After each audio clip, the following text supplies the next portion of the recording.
Hello everyone. Thank you for joining me again. Here we go.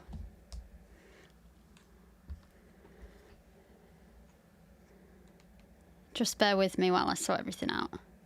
It's the final time I have to do this.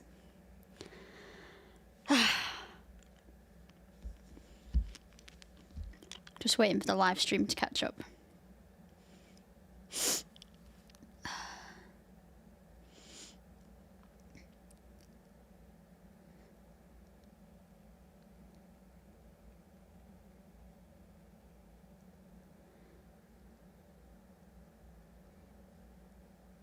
Amazing. So everyone can hear me. I'm just waiting for the live stream to come up myself just to put it back on my screen.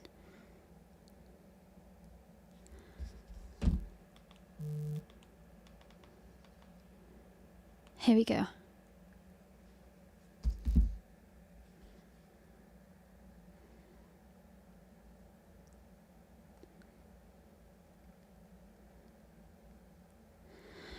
I'm just going to speak to someone, but before I do, have a listen to a way that the CF Trust can help you.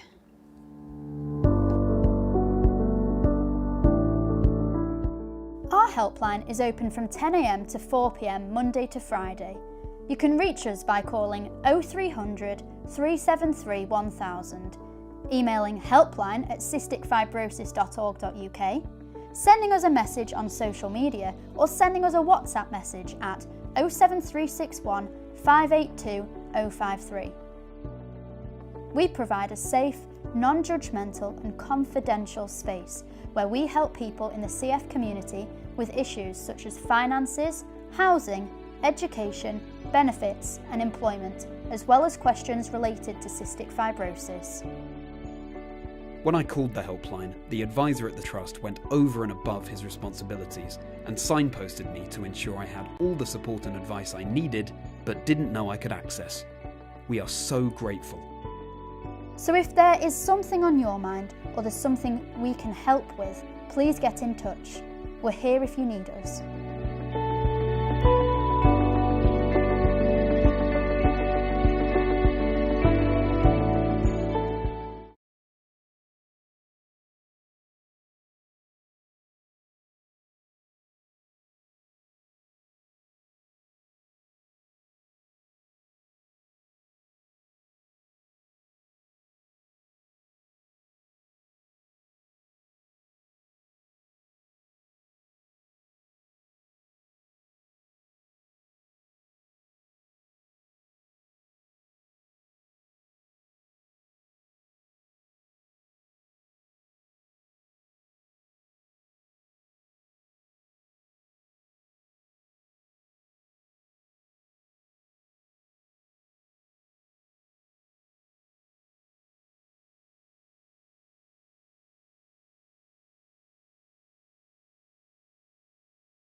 Hello everyone again.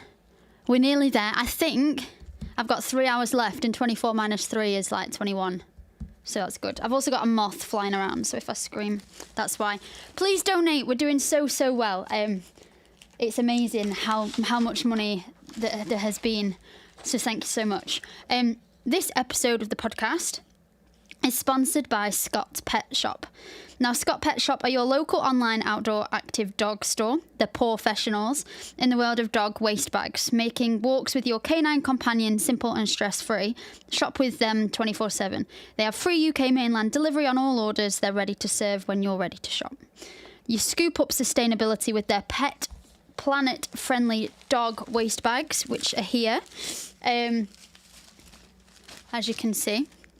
Great for the environment, and they are made from 75% renewable materials for responsible pet owners. Now, they have the most extensive dog waste bag range, and they're good for all shapes and sizes of surprises. Their range of eco-friendly dog waste bags are really great. So they're made, I'll briefly show you.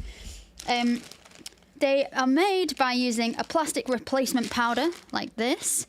And it comes from waste oyster shells like this. So that into the dog bag. Ocean X puts sea shell waste to better use. Joining me now, I am very excited, and I'll pop them through, is Tom and Rosie Nation. Hi, both of you. How are you today? Hello. Yeah, good. Thank you. How are you? I'm all right. Did you sleep well? It's getting to me about like an hour ago. It got to me, and I felt a bit sick. And yeah, I'm just like, yeah, I'm doing okay though. And I was surprised because I had the window open, like the curtains not drawn, and how quick it went from the dark was only here for like 3 hours. It was. Yeah, it's getting like pretty early, isn't it? Yeah. We're in the home stretch now, so. I definitely am, and that's definitely great music to my ears. I don't know what I'll do in terms of sleep. I'll probably nap and then try and stay up so then I've not ruined my sleep cycle. Oh, yeah. That's the worst bit, isn't it? Once you're out of your pattern, then you... And I used to do nights, and yeah. So we're chatting to you because you have a child with CF, and you've got a pretty cool job, Tom, and I saw on your Instagram you're like, I hope she likes planes. I love planes. Flight radar. Oh, yeah. However, my husband, who I did chat to earlier but's gone back to sleep, he's the real plane fanatic. For his birthday last year, we drove to, is it Duxford in Cambridge? Oh, yeah. And I got him to sit in a Lancaster. Oh, amazing. And he was made up. He was like a little kid. So you're head, am I right, of the Typhoon display circuit? Yeah, so the Typhoon display team, Yeah. I'm the pilot for this year. So basically I go and take the jet around the country and do flying displays. So. And it's separate to the Red Arrows, right? Yeah, separate to the Red Arrows. So Red Arrows are like the ballet of the flying display world, and then we're like the mosh pit of the display world. Just like more noise, a bit more grunt. And the RAF are raising money for the CF Trust this year, aren't they? Like, or it's your chosen, one of your chosen charities. Yeah, so we're raising money for two charities. There's the Mark Long Trust, and they do flying scholarships for disabled people, and then the CF Trust. So we'll be raising money for both of those. And that's so exciting, and I'm so... There's a signal dropped out. My signal's all right. You've frozen, but I'll bring you back when we've got you. Yeah, Tom was talking about the Typhoon display, which is really exciting, and what that is. I'll just wait for his their Wi-Fi to resync before chatting a little bit more to him. It's quite good we've got so far and not had many tech problems. Hello. There you go. There you are. Yeah. Oh, cool. I think just Wi-Fi. Sorry about that. No, it's all right. I was just filling for time. But this year's team from 29 squadrons comprises specialists from every aircraft trade, along with support and management teams. And that must be very exciting. Yeah, so we've got it's quite a big team. So to get the jet in the air, there's multiple engineers. So we have avionics specialists, mechanical engineering specialists. We've got drivers. We've got admin officers. So in total, the team's like about 70 odd people. Wow. Yeah, there's a lot of people, and we kind of, when we go out to an air show, we generally take about 15 of the 70, and then cycle round the people throughout the season. But yeah, team, and lots of good people. And it's exciting. I mean, looking at your biography that I did when I did my research. Born and raised in South Wales. I'm not going to try and pronounce the name. But like you kind of did, you know, the Air Cadets Squadron. I know I have 2 friends that are in Squadron at the moment, and your ambition, was it always to be in the RAF as a pilot? Yeah. So I was a plane geek from about the age of 4, because like my dad was an airline pilot. My mum did private flying as well, so they took me to air shows from like the age of 2. Wow. So it's basically what I always wanted to be from as long as I can remember, really. And it is exciting, and I didn't realise quite how big a deal it is in the flying world. Do forgive me, but Oh no, it's all right. yeah, I didn't realise how big of a deal you were and what you do is. You like, if you dumb it down for people who've not heard of what you do and kind of the roles, can you just like explain that? Yeah, so every year in the UK there's probably about, 20, 30 air shows, and my job is to represent the RAF and the frontline fighter that we fly, the Typhoon, at all of those shows. So kind of just performing a display in front of a live audience every weekend. So we do I think we're doing about 30 shows this year. We go abroad as well. So generally, I'll be doing a display in front of upwards of a few million people throughout the season. And for anyone who doesn't know what a Typhoon is, we've got a wonderful wall of pictures. So it's that angry grey pointy one. And also that one. And if you're at an air show and you're not not familiar with which planes are, the Typhoon is the really, really, really, really loud one. Yeah, it's super loud. That's its part. Really loud, really fast. So do you wear ear protectors? So we wear a helmet in the cockpit with sort of headphones on, but it's weird because all the noise comes out the back, and because I'm sat at the front, I don't really notice it, but then people on the ground say it's very, very loud. And is it just one pilot?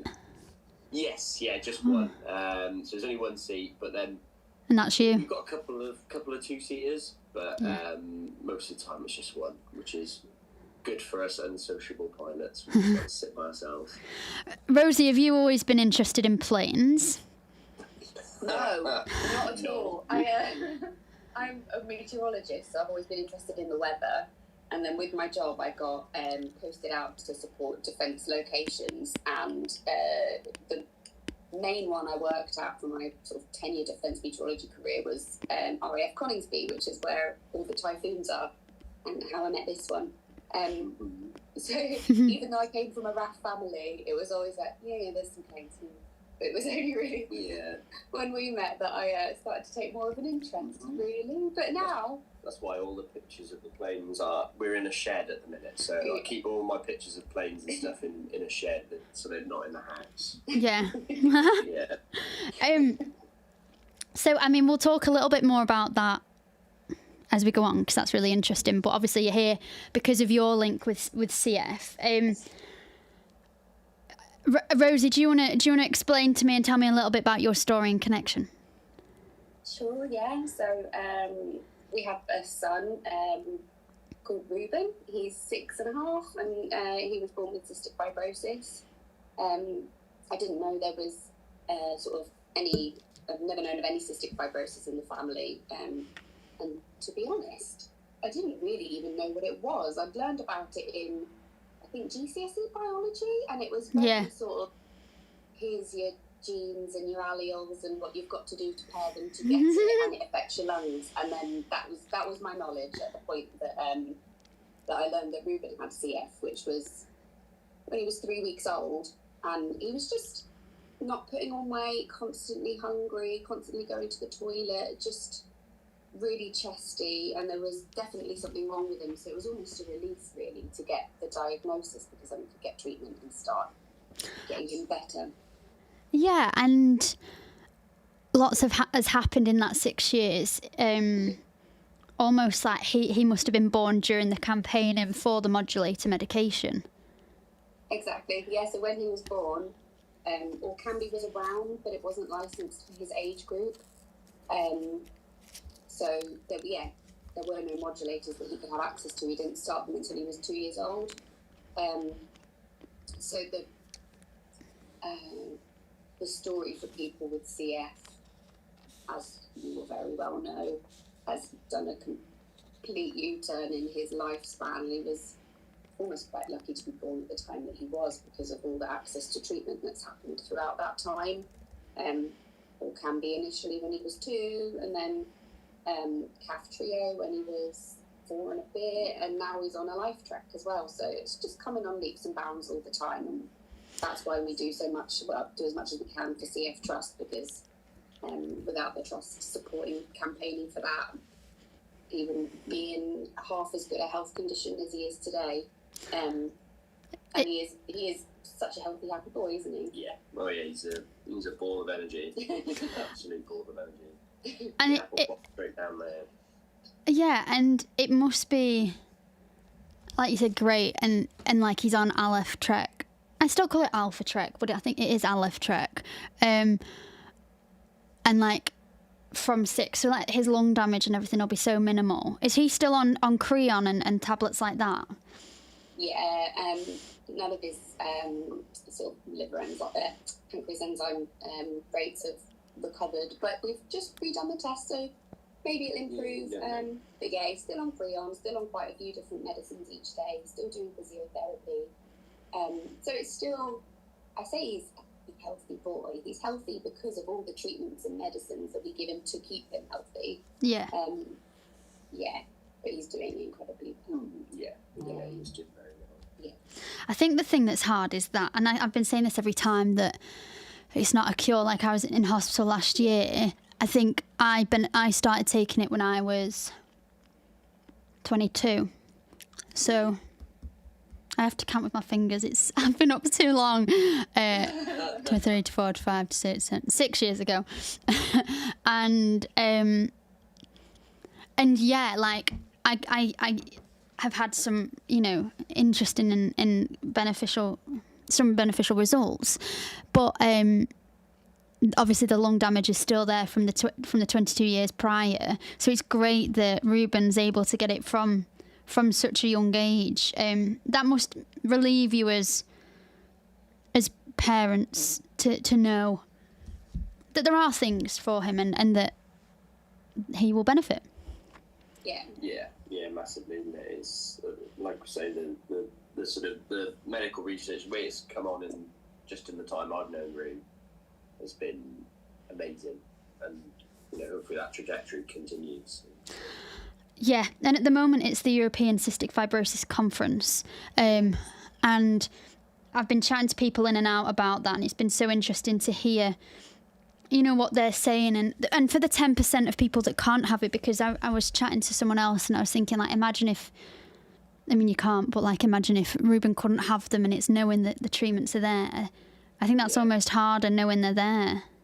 Yeah, that'll be heartbreaking. Yeah. It is, and I spoke to someone earlier today, yesterday, and I was just in tears because of how heartbreaking it is, and the only difference in both of us is gene mutation. It's almost not fair, like why me, not her type thing. Yeah. Understand that. There's so many. I'm not medical, but I try and keep up with all the advancements though. And I'm really hopeful with all the different things that are being explored and all the different technologies that are sort of bubbling away under the surface. I'm so hopeful that there'll be more that will benefit more people, and more benefit to those people already on something. Science is amazing. Yeah, no, it is really clever, and you think, you think like natural selection years ago would not have picked us, but thankfully for all the medicine and things like that, it is amazing. We've just had £70 donated since we started chatting, so we are we're now at just over 5,500. Amazing. So yeah, we're going so well. So yeah, thanks so much. When you knew that Ruben had CF, obviously, like you said, you knew that there were these medicines, so it maybe was slightly different to like my parents when they knew, or people like that. What's the one thing you wish other people knew about CF? I say, well, do you want to go first? So for me, like, because I came into it cold, I knew absolutely nothing about CF before I met Rosie, and it's basically just, I wish more people would know anything about it, to be honest, because like you said, and unless you're in GCSE biology that month afterwards when you retain information from the lesson, I can't remember. I knew nothing about it, so just anything really, just more general awareness, because what it is. So CF Trust is pretty good at doing. So. Yeah. I guess you almost came in. Well, you did, because you were like Rosie's partner and now husband. But like when my husband came in, it was like he came in at season 16 of a like series, and I kind of expected him to know everything. And like my mum and dad had been there from season 1, and they were the OGs. That's a really good way of putting it. Yeah.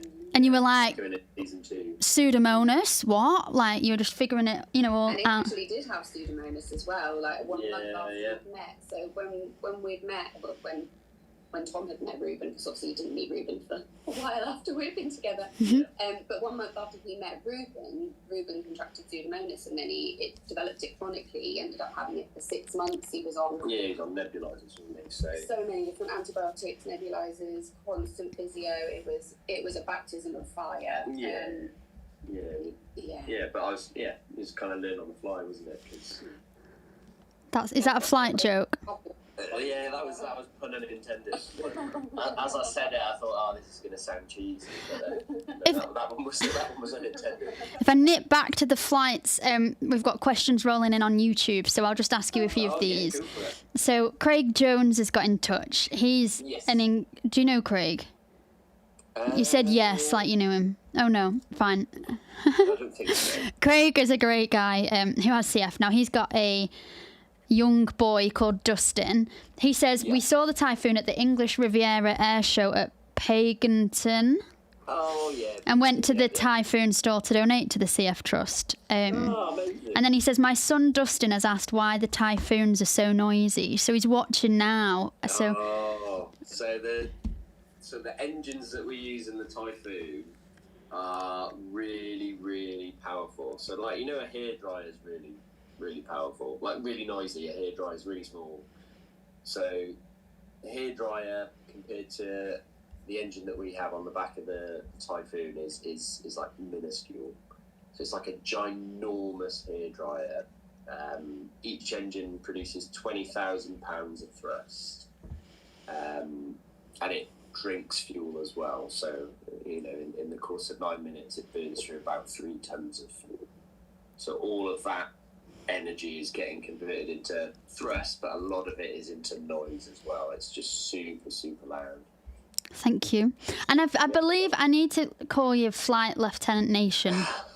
You don't have to do that. But that's my rank. Yeah, I'm a flight lieutenant. So, but you don't have to call me flight lieutenant. Because I was like, Flitlit. What's Flitlit? And your name is like? Do you have a code name? So for the display world, yes. Like I've got a call sign that I fly with, which is Dragon 01, because I'm Welsh. And did you? Oh, you got to choose that. Choose that, yeah. But day to day, I don't go around calling myself Dragon day to day. You go around calling yourself Flight Lieutenant Nation. Nation, yeah. Dragon, dinner's ready. See, I mean, the Americans do that. Like the Americans call, like they have their call sign and that becomes their name. Yeah. They walk around and they're like, "Hi, I'm Viper," and then like we work with them all the time, and it's really embarrassing because then they all introduce themselves with these cool weird names. And you're like, "I'm Tom." Like, yeah, I'm Tom, and then like normal British nicknames like I'm Tom, this is Smithy, and Bud. Yeah. Yeah. I love that. What could my nickname be? Oh. I feel like an on the spot moment. What would it be? Yellow Mike. Yellow Mike. Yeah. Maybe. Yellow microphone. Yellow. Tired blob. tired blob. Yeah, that would be that. That'd be an interest. 01. Tired blob 01. There you go. There we go. That's me. And yeah, if any other questions do come in on YouTube, I'll make sure to ask them out. To read them out. So your role as well as an instructor has allowed you to teach the next generation of these Typhoon pilots how to fly and fight in the Typhoon. And how many people are kind of training to do that and to be Typhoon pilots? So at any one time on the squadron, we've probably got about 20 to 30 students going through, and it takes about 9 months to get through the course. They kind of come through in batches of 4. So yeah, in general, we'll probably graduate four new pilots every couple of months. Is what we're looking at doing. But it's a sausage factory. We they come to us raw and then. Yeah, it's a sausage factory, but it's a slow. It is a slow sausage factory because it's Yeah, a lot. 7 years from Tom joining to being a qualified for 6. 6 years. Getting the facts. Yeah, it's they have to work up through different kinds of aircraft before they're allowed on the Typhoon because it's such a big, powerful machine. You wouldn't want someone to, learn that straight off the bat. You don't get let loose in that. So you start off in sort of little propeller planes, and then you just work your way up through more complex aircraft until you get to the Typhoon. By the time the guys and girls get to Typhoon, they're already qualified pilots, and we're just teaching them the nuances of how to fly the Typhoon. And it is a step up because it's ridiculously powerful and very, very fast. So that's my job at the minute, is to make sure they don't crash. Yeah, because that's really like a real problem, yes, but like that's also like a real danger that I guess every time you fly, you. Yeah. I mean, you trained and everything, but there was that Red Arrows, wasn't there, that sadly died and crashed. Yeah. There's been. I mean, it's an ever-present danger. So military flying in general is quite, because it's not like you just going from A to B on your holidays, pressing the autopilot. Every time you take off, you're generally doing something a bit wacky and different. Even in training. So. There are risks. There's more risks, but that's why we train lots to sort of make sure that we mitigate them. And you must have a bit of a daredevil personality. Yeah, I guess. Yeah, when I was a kid, I was always like that idiot kid that was doing stupid stuff, and then I never grew out of that. So now I just get to do stupid. Well, I say stupid stuff, daredevilish stuff. Yeah. More expensive bits of kit. and you both are like have insane careers and everything, and you've got Ruben as well. How do you kind of like juggle and manage all of that? Because you two look like absolute icons in that shed with the Typhoon above you. But like, yeah, how do you manage kind of? How do you manage those like successful careers as well as looking after Ruben? I'm quite lucky that because I've been with my employer for so long, I've got flexible working hours, and I work sort of 30 hours a week, not a full-time week. So I then only work the hours that Ruben's in either school or childcare. And also, as you know, with CF, you can things can pop up all the time. He develops a cough, so you need to do a swab and run it to the hospital. He needs to be off school because he's poorly. He's got a hospital appointment, and my work is such that I can just leave it and go to him immediately. So it's been, without my job it would be really tricky, but even though my job is quite tricky, they offer me such a lot of flexibility. So having great employers when you're managing CF in any way is a huge part of it, isn't it? Yeah, massively. Without your job's flexibility, it'd be impossible. I guess that, like, because he's now at an age where he can do lots of after-school activities and stuff like that, and he's in a health condition where he can do them. That helps as well. Most of the time, he's busy most evenings, isn't he? He's got swimming, beavers, all sorts of stuff that he goes to. How do you manage cross-infection and those conversations within the world and with Ruben as well? What does he understand about other people with CF? So the only conversation we've really had with him was when we were picking schools, because actually not very many schools could cater for a child with CF. They couldn't give him his creon or nebulizers or antibiotics or anything like that through the day. So there was a limited pool of schools he could go to, and one of the two that could cater for him had a child with CF.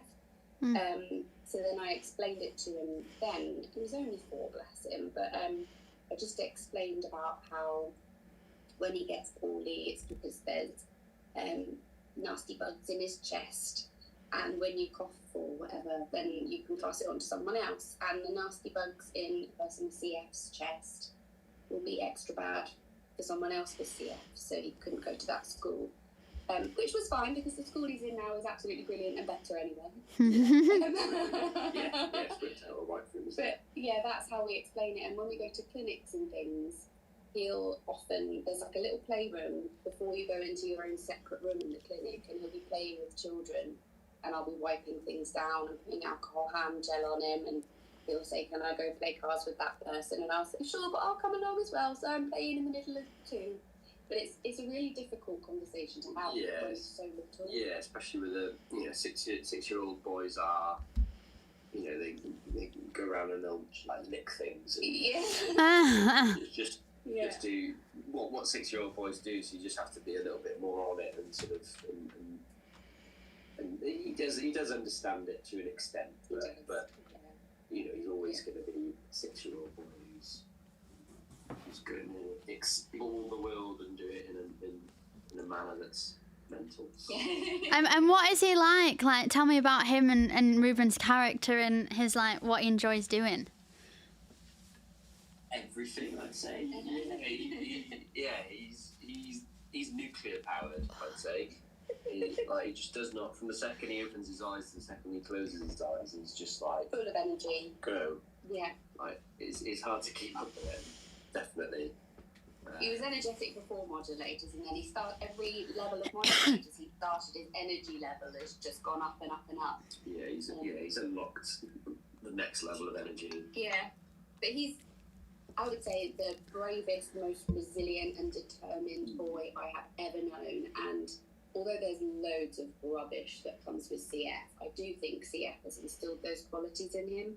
I don't know any other 6-year-old boy that, when loads of needles are coming at him with loads of doctors, he's just like, woo, can I watch? And I don't know any other 6-year-old, like boy or girl, that would be that brave and resilient. Yeah, he's very good. And that kind of crosses over into everything. Yeah, because he, he's like determined. He'll be the best at whatever he tries. I think that's.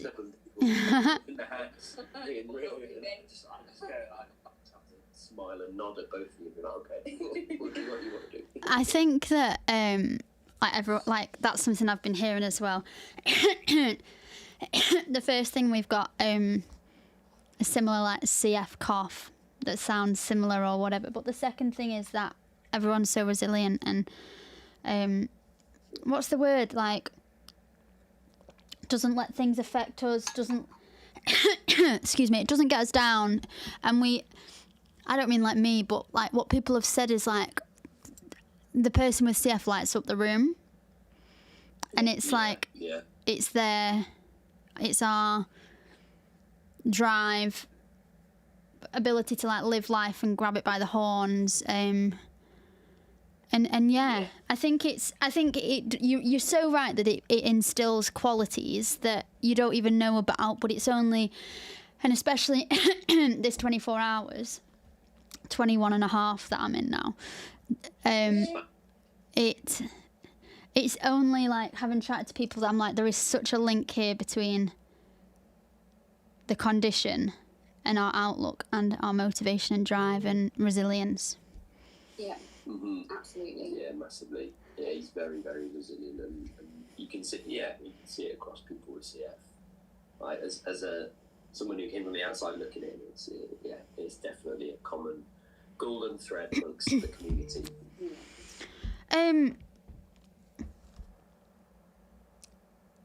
I wanted to ask a little bit more about how you get support from the CF community, from the CF Trust in terms of CF parents. I was chatting to my husband earlier, and I was saying, like, do you wish there was like support for you, or and he was like, oh yeah, it'd be great to like swap notes with a spouse, but I wonder if that is something you've got, people and things like that. So we don't really have a parents network.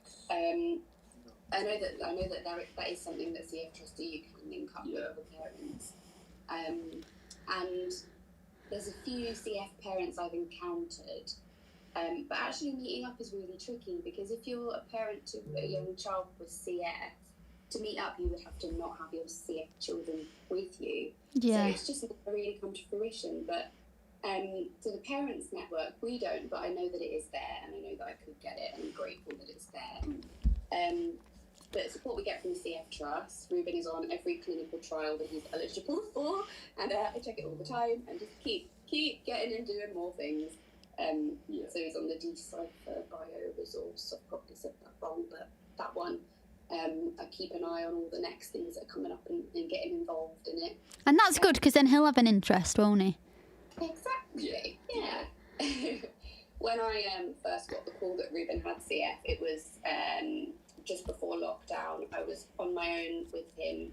I live a couple of hours from my family, and without that CF Trust helpline, it would have been so difficult. So I used that a lot in the early days. Less so now that you know what you're doing, definitely.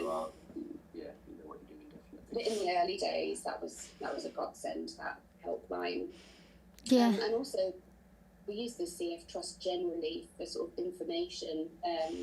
So when there were campaigns for cafeteria, sort of linking in and making sure we all had the right information and could all sort of jump in to support the cause. And also we do as much fundraising as we can, don't we? So yeah, we use the CF Trust quite a lot for support with fundraisers. We're so grateful for the trust. That's definitely without doubt. Yeah, that's the bottom line. So what fundraising have you done, and has it been like wacky things, if you're a bit of a daredevil, or what have you been doing so far? I did. It wasn't wacky. Well, it was wacky because I hate running. I hate running. Yeah, running sucks. Doesn't it? It's just like boring. It's boring. Painful. But, when I was down in the Falkland Islands, because we deploy down to the Falklands now and again, I think it's the southernmost half marathon in the world. So I did a half marathon in the Falklands, which sucked because I hate running. So. And for those who don't know about the Falklands, it's a tiny little island at the very, very, just off the very, very tip of southern Chile and just north of Antarctica. So it's really windy, it's really cold, and it's really rocky. But the day I did it, it was not bad. It was the opposite. It was really, really, really warm, super bright, which is worse for me because I can't deal with hot weather. Mm-hmm. And it was really sunny, so I got sunburned. But yeah. It was an adventure. But yeah, doing stuff that I wouldn't like.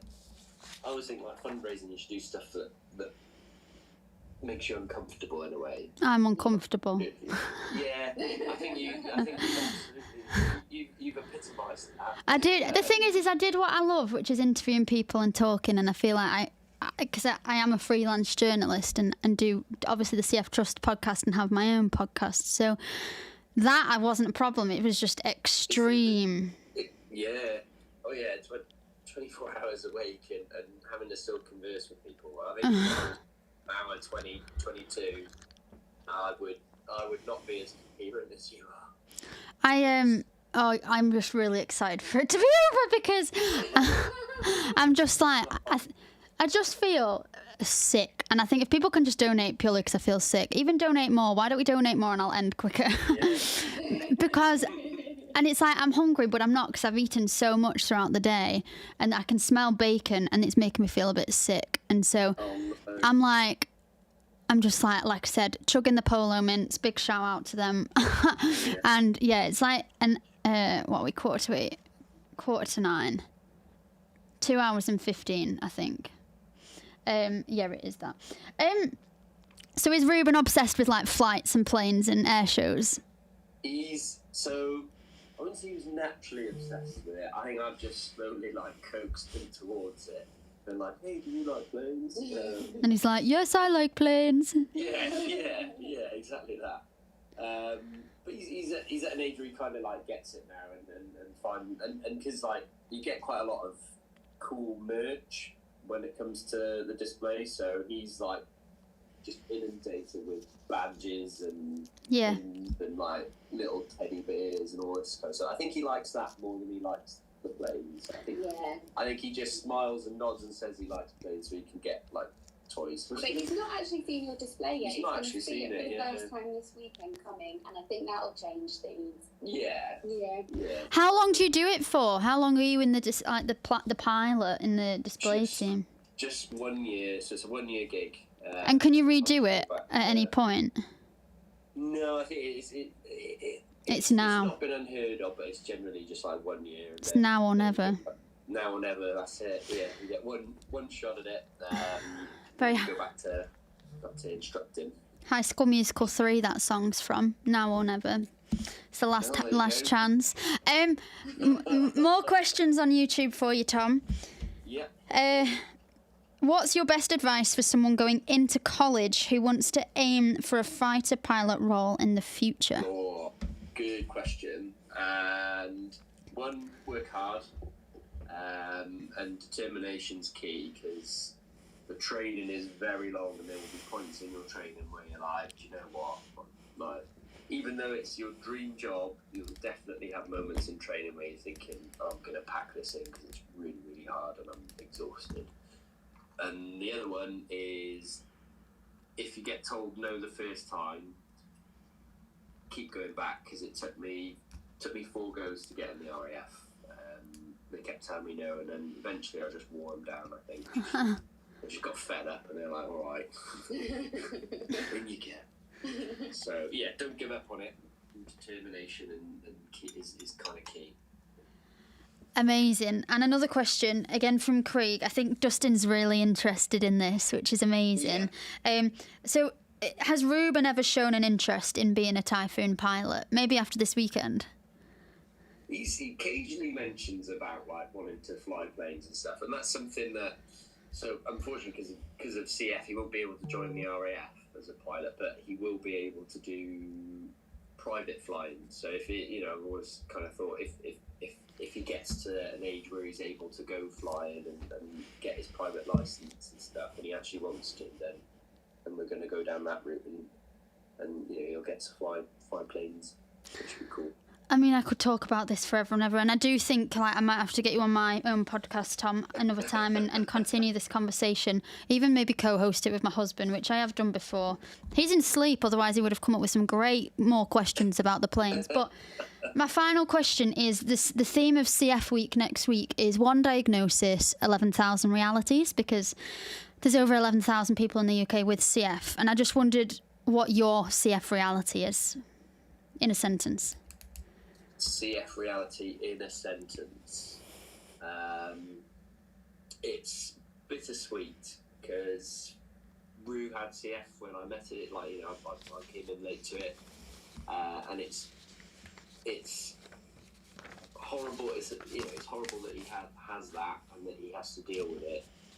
But at the same time, he's an amazing little boy, and a lot of his characteristics have come from having to deal with all of that sort of stuff. So yeah, bittersweet, I would say. And Rosie? Reality. The thing that I think people don't really realise or appreciate is how hidden CF is. Yes. Because you see someone maybe pop a creel on every now and then. And people don't realise how much goes into keeping that health. So the reality is a lot of hard work for people with CF, and so much grit and determination and strength that goes into being able to present that happy, healthy front that everybody else sees. Yeah, amazing. Well, thank you so much. It's been fascinating. I'm sure if you go back on the comments, Tom, you'll be able to read a few more that talk about how much the people love it. But yeah, I'm going to put the donate page back on. Please donate. I'm feeling awful right now.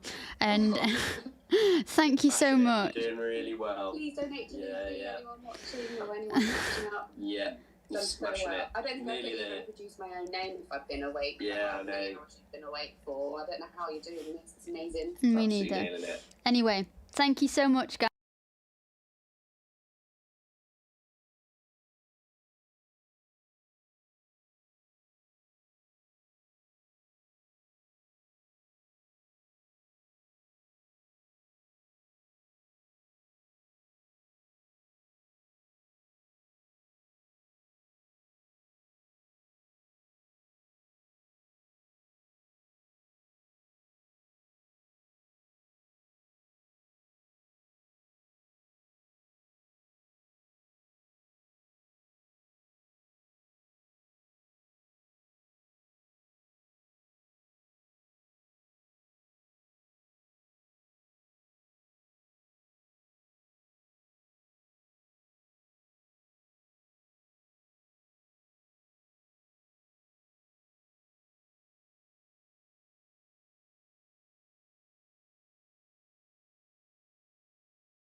Hi everyone. Oh my gosh, I am really struggling. I feel really sick, like I could throw up. So bear with me if I run off. I am looking forward to this being over now.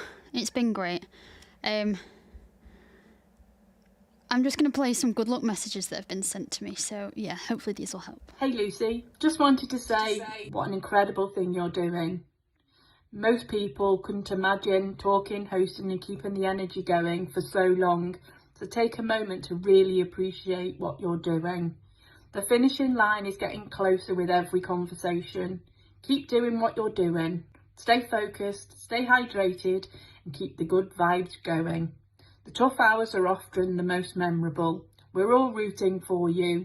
Keep pushing, you've got this. And before you know it, you'll be celebrating your 24 hours. Well done, good luck, and look forward to hearing all about it. Hi Lucy, Rebecca here. I just want to say a huge well done and thank you for this incredible challenge. What you're doing is honestly amazing and I'm completely in awe of your dedication and commitment. It really takes something special to put yourself through this. I've also really enjoyed being involved in the build-up and having the chance to work with you. It's been such a pleasure and you've brought so much energy and passion to everything that you've done. You should be incredibly proud of yourself. We are all behind you and so grateful. Keep going. Thank you again, and when the time comes, make sure you get some well-earned rest. Thank you.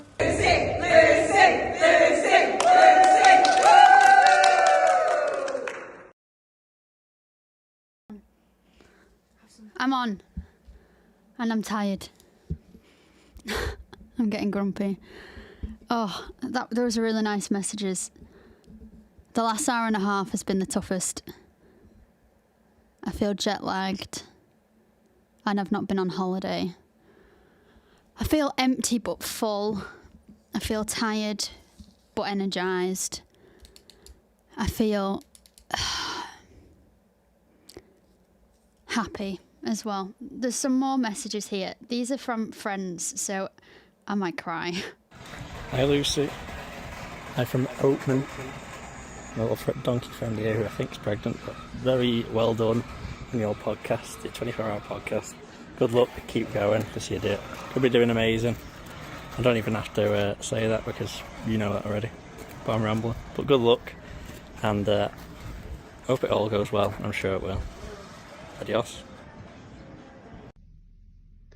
Hi Lucy. I don't know what time it is with you, but you're getting near the end, and we are all beyond proud of you for doing this 24-hour podcast. Just a quick message to say: keep up the good work. Keep being a torchbearer for the CF community, and what you've done so far is absolutely incredible. And this is only the start. I know you'll keep on going, and you'll never ever stop.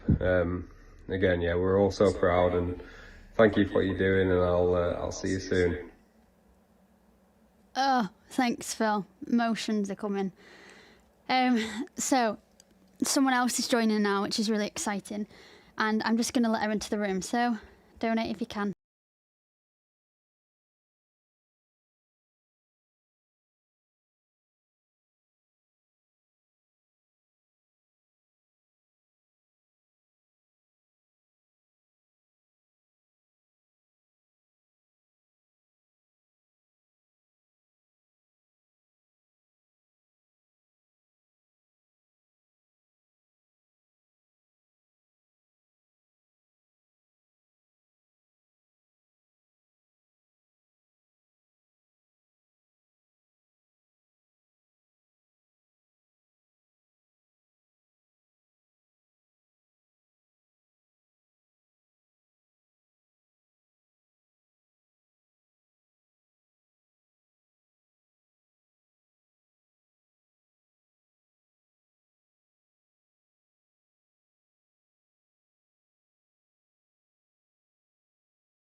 me just go back in.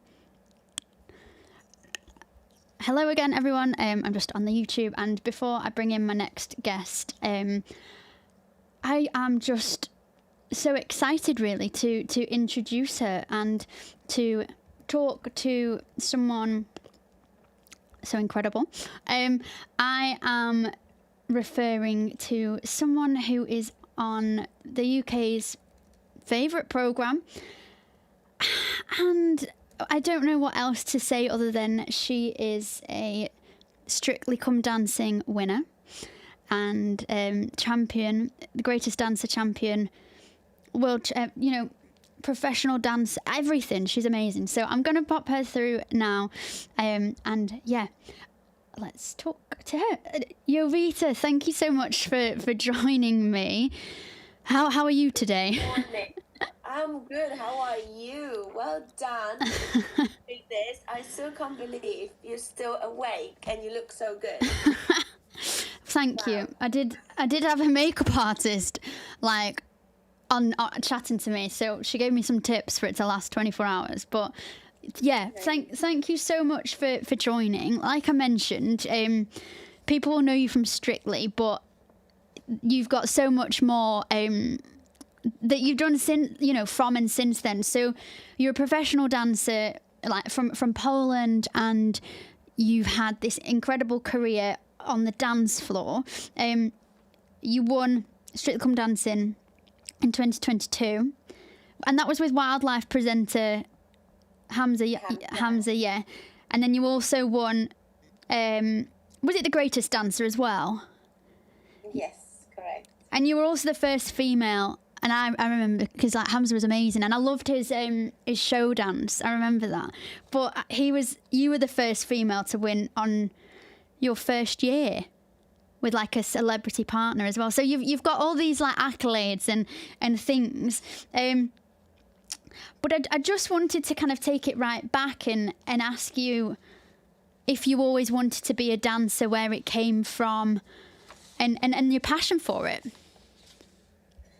So I do think and do believe that I always wanted to be a dancer. And I remember, I don't remember that, but my mum told me that as a little girl, when I was 2, my mum was turning on a channel on TV, and it called Mizzo, and it was channel with all ballet and opera and everything, and she could pull me in front of the telly, and I was just hypnotized watching it all day, and she could do all the stuff at home,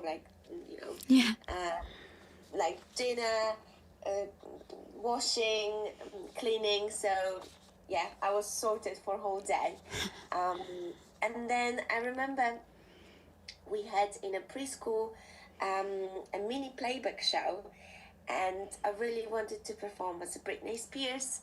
So that was my first ever performance. I learned the routine from the video clip, all the words I put on the piece of paper, not knowing English at all. So whatever I heard phonetically, I just write it down, and then I performed. And since that day, I was, Mommy, I want to dance. And that's how it happened, and just here I am now, still dancing through life. But yeah, I think I was very clear, and luckily my family, my mum and my dad, they were really supportive, and they never crushed my dream, and they always went with my sometimes a bit crazy ideas of what I want to do, or which dance club I want to go to. But yeah, very, very grateful. For every little girl or anyone to have a dream, the parents not crushing it is so key, isn't it, to letting children thrive and explore and enjoy what they have a gift for, or what they're naturally drawn to. If you hadn't been a dancer, would there have been anything else that took your eye? Probably, my mum always wanted me to be a lawyer, so probably I could end up that way. Very different. But I don't know. I was really passionate also about like school, and I was really good student. That was also one of the conditions from my mum. She was, you can dance, but you really have to be good at school and have good degree. So, well, I haven't become lawyer, but I think my mum is proud of me at the moment. I hope so. Yeah, definitely. And I mean, you represented Poland at national and international competitions. People often think that professional dancers on Strictly are just there. But there's so much work that goes on when you're competing for your country, you know, nationally, internationally, like I said, before going to the show. What was it like representing your country, Poland, in these competitions, and what are some favourite memories from those times?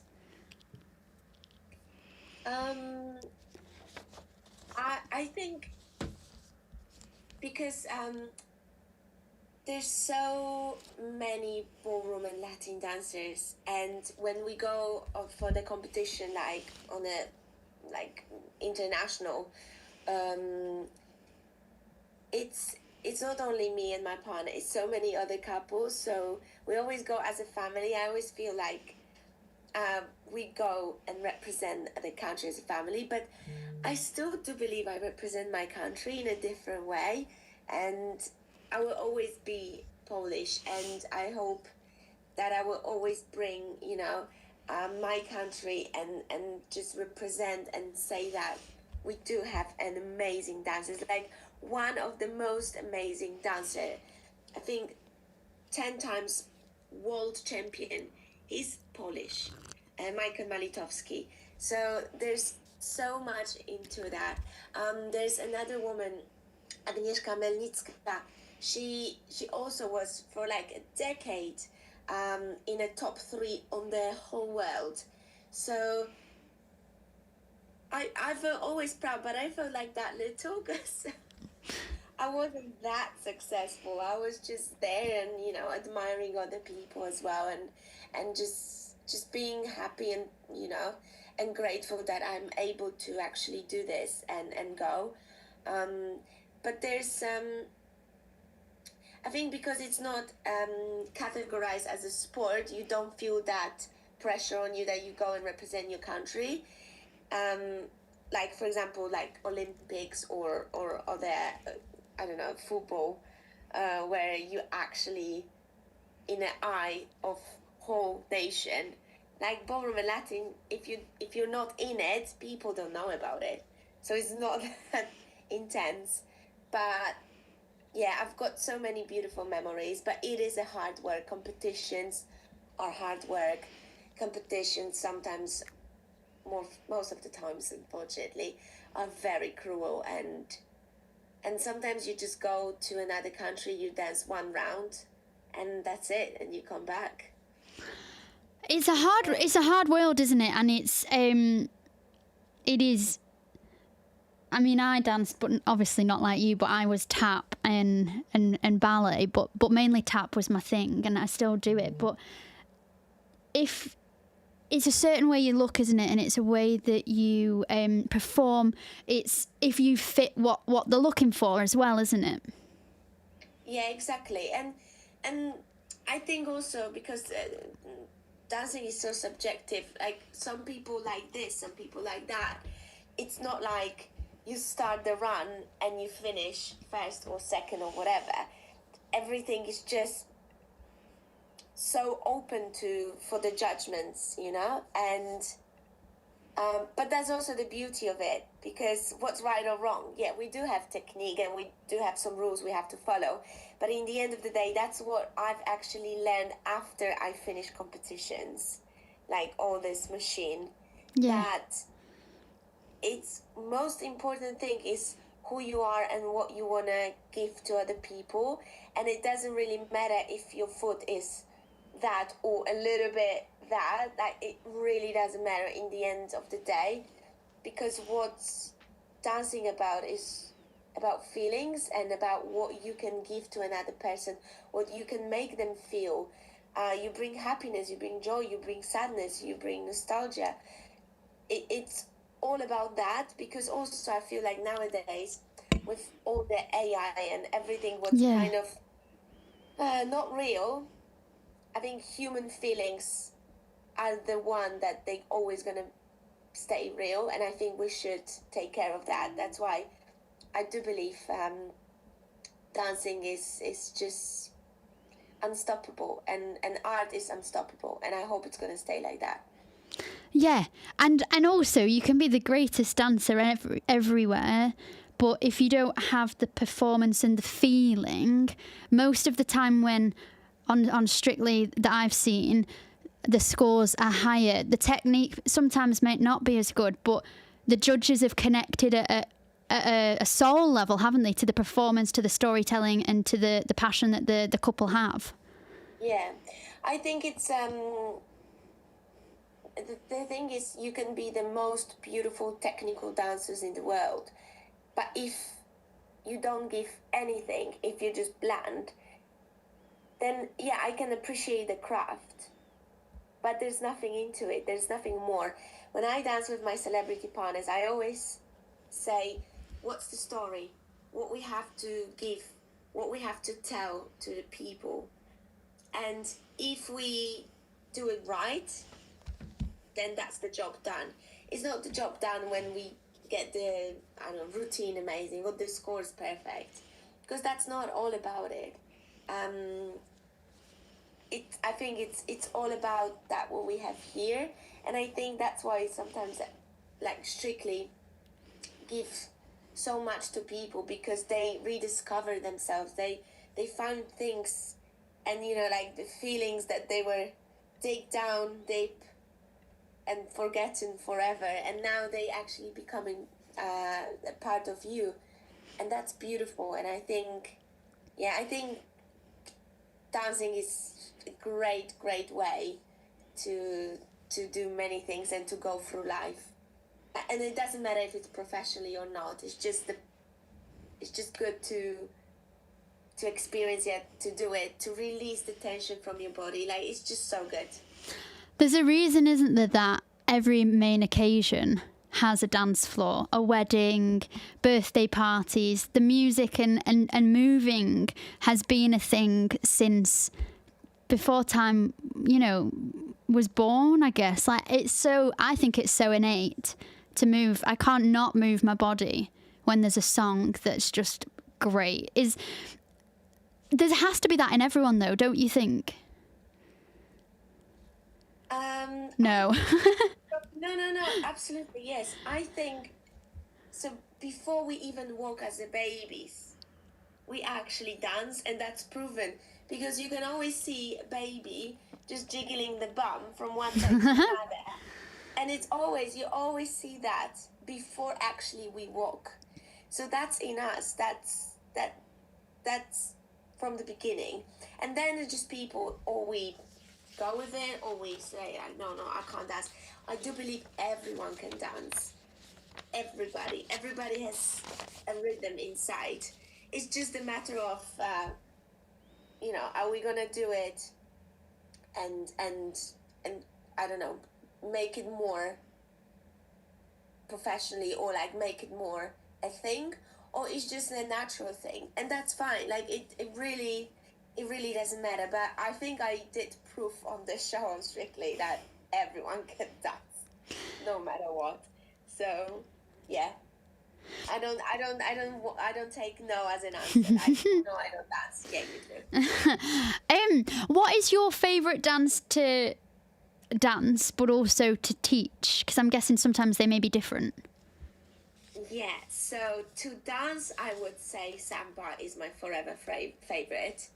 I absolutely love it because it has so many rhythms, and it makes me so happy when I hear samba music, when I dance samba. But to teach, definitely not samba, because that's the hardest one to teach. And is that not the one that on Dancing with the Stars, Whitney Levitt and Mark Ballas did a really great one I saw. But it's the hips in it that I don't know the actual word, but you've got the hip like.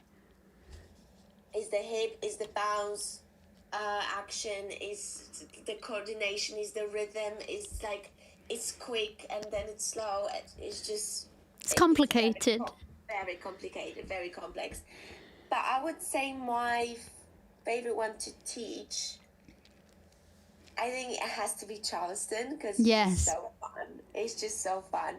Although not everyone does it. Like when I dance with Pete Weeks, after first 2 weeks of rehearsals, when I plan our journey on Strictly, I said no jive and no Charleston for you. And he was like, okay, I'm happy with that.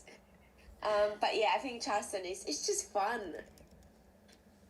Do you get to a point where very early on, or even just when you're assigned and paired with your celebrity partner, that you know the more Latin or ballroom?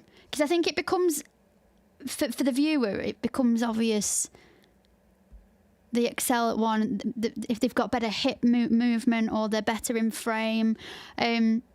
You must be able to pick that up earlier. Yeah, I think the first week is always kind of testing of everything. You just test. Because of course, like, we just meet, and also I'm so bad with everything. Like, when I meet all the cast every year, I just Google everyone because I barely know people. Because I'm from Poland, I didn't watch English TV. Like, if there's someone I know, then yes, but sometimes it's really difficult and I'm like, oh my gosh. Okay. So the first week is always a test week. And then second week, you kind of like, okay, I know. The one person I had, which it was quite even Latin and ballroom, was Hamza. Yeah. Like, he preferred ballroom though. Wow. And I know that. But he was so good in Latin as well. Like the talent and like, but also because he's dyslexic, and it helped us so much because he was learning from just watching me dancing. So I was all day dancing his steps and showing him what he has to do, and that's how he learned. Because if I would say him straight the knee, stretch the left arm, he's like, I don't know what you're talking about. Yeah. I had to show him, and I think, yeah, he was the one who was just in both super talented. Yeah, and then yeah, I had very clear, like, okay, you like ballroom, Latin ballroom. It's most of them ballroom, actually. I guess for men, especially if they're British, like moving their hips is a bit awkward on their own, let alone for like the nation and millions to watch. But some embrace it. Yeah, like Danny Mac. Oh my goodness. Not my partner, but yeah. yeah, when he came back to Blackpool last year to do that samba, I was, how is that even possible that you move so well? No, great. Yeah, we had like Calvin Fletcher. Yeah. Wow. I think it's interesting as well how the journey that the celebrities go on. Did you have a feeling that Hamza would win? Not at all. Not at all. We were shocked to be in a final, and then when we were standing in a line to hear our like to hear the verdict who won, we genuinely standed there, and we had those saying that every elimination, Hamza was holding my thumb. Mm-hmm. So this time first time he didn't actually squeeze it, he was just holding it. Because normally he was so nervous because he was squeezing my thumb. I was like, there's no blood coming in. But that night he was just holding it because he said to me, I've done everything what I could, and I know we're not going to win, but thank you so much for making this happen to me. And I always say to Hamza, don't lose the faith until it's done. But we kind of both thought, I think Helen and Gorka, they had such a beautiful final evening, and I really, really, really thought it's going to be them. But I was really happy as well because she deserved it so much, and she's such a beautiful human. Yeah. And I love her to bits. But then when Tess and Claudia, they said Hamza and Yuvita, I think it was very clear we were completely in shock. Yeah. Because honestly, I thought, nah, it's probably, Helen Gorka, which is amazing as well. Like, we got to the final, like, what a journey, what a story. But no. Yeah, it was you. And you made history as well with that. Mad. I think until this time, it's, you know, like, I feel, I pinch myself and I'm like, is that really actually happened? So, like, honestly, a story for a book. But he worked so hard, and I'm so proud of him. And the things he does now. I just went to see his show when I was on tour. And he's so amazing. He's so brilliant with the audience, like holding himself on stage for 2 hours, just talking about his life. Amazing. And before that, he was just scared to even say hello to the camera because he's like, no, I'm behind the left. I don't want to be in front. Like, he was so anxious about him just being out there for people. Like, what are they going to think about me? What are they going to say? All the good things, because he's such a beautiful person. There's a few people on the YouTube live stream that are huge Strictly fans by the sound of it, but the previous person who I spoke to just said, Jovita is my favourite Strictly dancer. Watching her dance gives me goosebumps every time. That's so lovely. Thank you so much. You know, with Strictly, I always am interested how pros become pros on the show. How you get scouted, as it were, how you get found. So are you able to share a little bit about how you were discovered and became on the show? Yeah, so for Strictly there's no audition process, so basically it's kind of the way that they find the dancers they want and they approach, because there's literally no auditions, no nothing. So my idea how to get on the show was The Greatest Dancer, because if you won The Greatest Dancer, the prize was performance on Strictly. So for me it was like, okay, if I win, I go to perform, they will see me, and then I have a chance to be there, to find someone who I can talk to and be like, I want to be a pro on Strictly.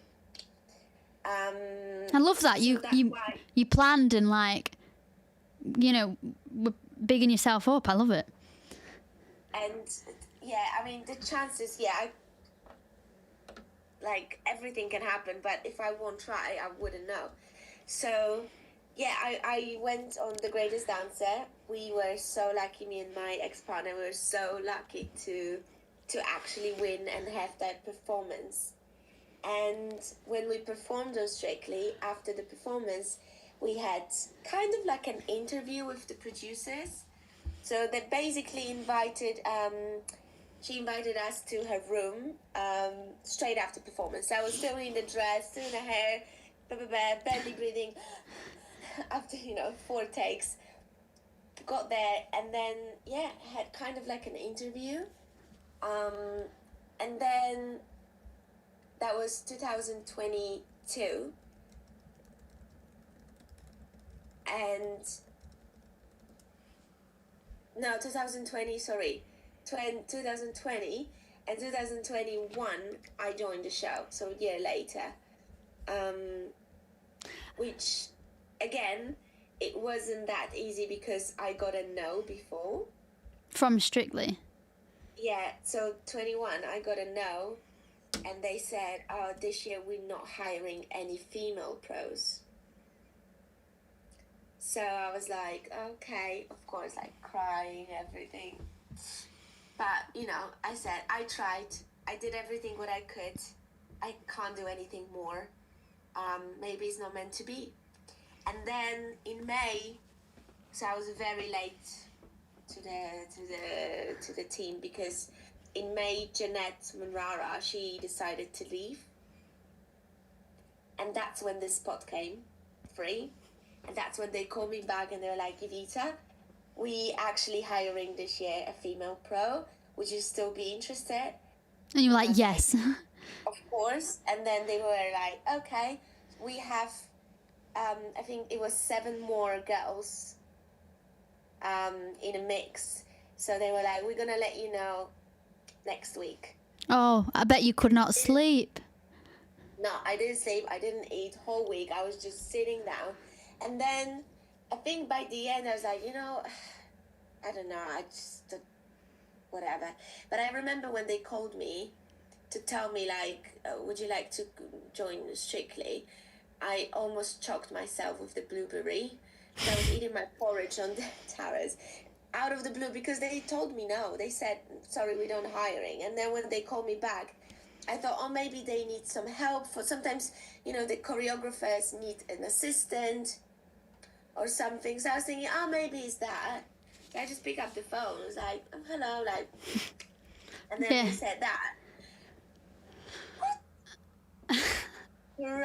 Crazy. Yeah, and then after the week, I got a phone call again, and they announced like, well, we're really excited to tell you that it's you. We want to join. And my whole world just 180 completely. I love how you sold yourself. Someone gave me a piece of advice once, and it was like, no one's sitting in a room thinking, how can we progress Lucy Baxter's career or, Jovita Bristol's career? You've got to do that yourself. And so, like, I love how you were your cheerleader, thinking how to get on and the greatest dancer, and then chatting to the producers, and then you would have been in their memory. And you've just got to sell yourself, haven't you, in life? I think you have to go for what you want. Exactly. And also I think no regrets, because I would regret if I didn't do everything what I could, then I wouldn't be here. The thing is, I come from a very, very small city in Poland, and I didn't have much opportunities.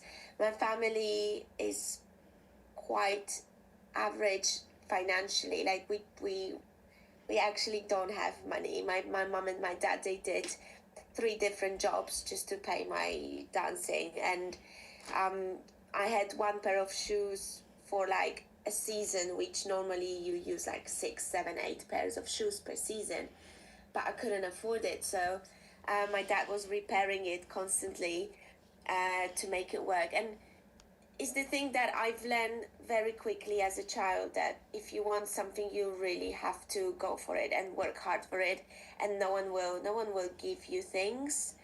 Sometimes, maybe if you're lucky, why not? But I think it's really, really important that if you have a dream, you just go for it, and you try everything when you can to achieve it. Because the worst thing you can do is do nothing, and then in a few years' time, oh, it's a shame I didn't do that. Oh, it's a shame. So live with no regrets, I always say. Yeah, definitely.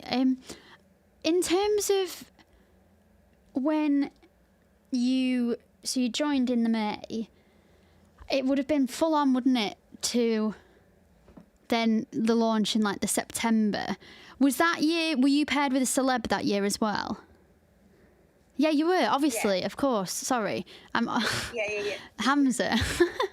And so you obviously don't know your celebrity until you find out. I know people go, oh, you must know beforehand, but there's nothing. You're all dancing with everyone, meeting everyone. It must be quite a nice time, but you maybe eyeing up who would work with you, height, size, things like that, personalities. I think when we do that speedy dancing, I call it, speedy dancing day, you get to know everyone, but it's really hard to tell because, of course, there's so many of us like professionals who are great and talented, and then I think it's just production is looking at the chemistry, how this works, because sometimes we don't see things which the audience does and the viewers. So production is, I think they very, very good at what they're doing, because they pair us really good. And but yeah, we absolutely don't know. It's the moment of reveal when you're in the location and then the door open or you go through somewhere and that's it. And it's really real. The reaction are really real, because we had no clue, no idea. They keep us in separate rooms so we don't bump into each other. They call Pro 1, Pro 2, Celeb 1, Celeb 2. So there's no names mentioned. Everything is top secret. They don't even tell you where you're going. They just like book you a car. You sit in and then that's it. Someone meets you on the location, take you. It's yeah, it's funny, but I think it's good because it keeps you on the toes as well. And also, the thing is, nothing can leak anywhere because we actually don't know until we get prepared. Yeah, and what type of teacher are you to the celebrities? Like, how would you describe your technique and things like that? I would say I'm very patient, and I always like to, I always go with positive things. I don't like negativity in the room. I don't like to say wrong. The word wrong doesn't exist. I always feel like we can do things better, but there's a better approach to it. Like I don't like negativity, because when I was dancing, I've always been under negative energy and pressure. Like, that's not good enough, you're not good enough, you don't look good enough, the dress is not good enough, this is wrong, this is da. And I know that it didn't help me. So I completely do opposite. But I have to admit, if I see the potential and if I see that something can be achieved, I will dig and I will I'll be cruel with my famous phrase. One more. And again. One more time. One more time. And all my partners, they're like, yeah, but when is this last one? It's coming. But yeah, I have to admit, I'm quite, like, if I see the potential, if I know we can do it, we will work hard. A memory that's just unlocked for me is when so as you know, I have cystic fibrosis, and when I was unwell and when I was 14, I was able to do one of those wish weekends. And my wish weekend was to, originally it was to like dance with Anton Dubek, or one of the Strictly stars. And I went to the O2 in London and we watched one of the tours, and then we went backstage and met the people. It was when Jason Donovan and Harry from McFly, Harry Judd. So a while back, but it was when Len Goodman was alive, bless him, and met him as well, and it was so great to experience a glimpse of that bubble and meet some of the celebrities and the pros that some will be on now, maybe a few. But yeah, it is so great. Why do you think it's so loved by the nation? Even like across the world. I think because it's so real. Like, it's genuinely so real. And people are vulnerable, and we don't see that often. We, when we watch any like TV shows, or I think this one is the one that stayed so true to the format. It is still about Latin and ballroom. It is still about connection. It is still about people. It is still about love for the dance. But also it's about humanity, and like how many beautiful friendships are created after that show. Like how many beautiful couples came from that show, like in a like personal life.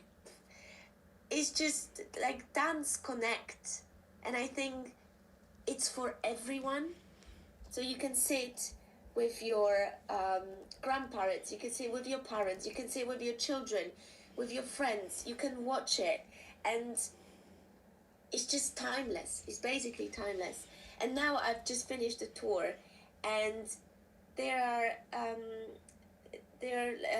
like a group of girls, and they just met through Strictly, and now they are best friends, and they travel around UK with like us to see some different shows at different cities, and it makes my heart so full, because that shows that the show connect people, make them, and creates friendships, creates the beautiful stories, and I think that's why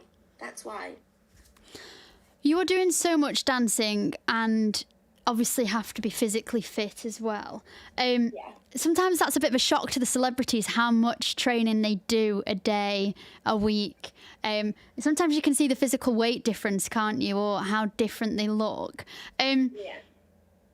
Is that when you were competing, how much you do with training for Strictly with the celeb? Was that the same amount you would do competitively when you were training, and that intense as well? It depends. I wouldn't say it's the same, because the show is basically, we have 3 days to learn the whole routine, polish it, get ready, and then we go in front of a million people. In a competition world, it's more structured. Yeah. So it wouldn't be every day 8 hours. Because also we have to work apart from that, because we have to pay for the dancing. Yeah. So it's definitely less. But if we go for a camp, then there is even more. It's literally morning to late night, crucial, like constantly dancing, lectures, this, that, non-stop. And so you've got to be committed and dedicated, haven't you? Yeah, you have to. Otherwise, it's not gonna work. You have to love it, and you have to love that feeling of, the next day when you wake up and you barely can move from the bed. It's the consequences, but still, like, you have to love it. Otherwise, maybe not professionally dancing is for everyone, but dancing is for everyone. In terms of a message for younger children who look up to you as a role model, look up to Strictly, and want to do this, what advice would you give them? Dream big, never give up, and maybe that's not the best one probably, but I will give the advice. Ask for forgiveness, not for the permission. Yeah, I get that one. I think it's really important to know your value, and to know that if you're good at something, you're good at something, and if you want to be better at something, you can always get better at something. And I've heard so many times from people, oh, you're not good enough, or no, you're too small, no, you this, you that. My English teacher at school said, you'll never speak English. So I would say, just don't listen. Don't listen to the noise. Dream big, never give up, work hard. That conversation and topic around like being good enough, I know is something that people within the cystic fibrosis community feel a lot, in terms of with it being, so it's a genetic condition, but with it being a condition where people with the disease can't meet in person because of cross-infection, and just kind of living uncertain life day to day. Often that is something that we're told, oh, you're different, or you're not good enough, and things like that. So the advice that you gave then for that can be applied to this situation as well, for people to know, and if you're good at something, to kind of hold your head up and know that in yourself. Self-belief must be huge within the dancing world, because if you don't have that, you'd be really ripped to shreds, I guess. I guess it's everywhere. Like, no matter what you do, if you're a dancer, a teacher, I don't know, engineer, no matter what, I think self-belief is really, really important, especially nowadays. And like you said, for example, like if you have some conditions, like even when I danced with Hamza and he was like, yeah, I'm dyslexic, and I was like, amazing. And he was like, yeah, Yevita, but I don't understand left or right. You're gonna tell me left leg, I don't know which one is left. And I was like, great, I don't even have to say to you left. I would say window or the door, because we were in the studio. And in the Strictly studio, I would say judges, audience. So he knows judges, they're on the right, audience is on the left. Oh, that's so, yeah. There's what stops you because you don't know left or right? Who cares about that? Nobody. You just adapt, and that's why you're such a good teacher. We just adapt. And I think if, like, I know your condition is completely different because health-wise, it's difficult because it literally attacks your immune system as well, and breathing and your gut, because I did my research. So I know, and it is difficult, but again, I think sometimes we are in this world for a reason, and if you find that reason why you're here, then that's it. I know why I'm here. I'm here to dance and bring joy to people, and I will always do that until I'm able to move. But again, the consequences are this. I have so many dominoes because of what I do. Yeah. But in the end of the day, that's why I'm here, and I'm gonna hold into that, no matter what. So I think it's just very important to just believe and love yourself and give that love no matter what. Yeah, and you know what? Like what you were saying about adapting. She's there. What you were saying about adapting and that I think is so important, and that's the same with CF. Like, yeah, we may do things a little differently. We may have to think about things. I love how you adapt that. Like, my dream would be one day to see a CF celeb dancer, and to then advocate and raise awareness for the condition as well, like Rose and how well she advocated for the deaf community. But it would be iconic to see a CF person up there, and it's just adapting things. And if the world would adapt better to people who have differences rather than make them feel like a bigger amount of different, it would unite us all, don't you think? Yeah, I absolutely agree. I think we shouldn't put any more boundaries and any more separations, because I feel like it's already enough what's going on. I think we should become a unit and include everyone into everything, because we all the same. We are all the same in the end of the day, and it does. Of course, like people with like Rose, when she come on the show, she done so many beautiful things for a deaf community. But again, did that stop her from making her dreams come true? No, she's an amazing actress. And I actually went to the theatre to watch her in a play. And she was fantastic. She was phenomenal. And then Chris McCauley, he's blind. He can't see. Yeah. Did that stop him from going and selling out tickets, around the whole country, doing the stand-up, writing a book? Everything is possible. I think it's also who you surround yourself with is really important. If you have that people who love you and cheer for you and push you and be like, okay, we're doing this, we're doing that, I'll be there by your side. That's really important. People around you and that self-love and being like, why I cannot do it? Because we have examples. The thing is, I always say, if someone done it before, you can do it as well. And if no one done it, it's even better because you can be the first one. Yeah, definitely.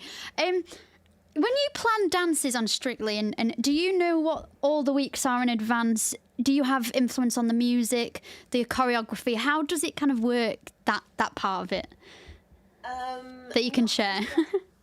So, basically, we go kind of week by week. So every Friday before live show, I will have a meeting about next week, if we go through or not. So potentially. So then if we go through, I have time to prepare. Not much, but just a little. But with the music, the concept, I always try to be as much involved as I can, because in the end of the day, production, they are amazing. But sometimes, because I spend with my celebrity most of the time, so I get to know them better than anyone else, I try to suggest things like, oh, what if we do this? What if we do that? Well, we use this music. So I'm very lucky, because it goes with my gut and with what I want. So Yeah. And I'm really lucky. And practicing with music versus the live band is incredible. It must be totally different, but it brings it to life. It's kind of like it's all part of it, isn't it? You couldn't just have like the soundtrack. No, and it's literally the best thing ever. Like dancing to the live music. Track is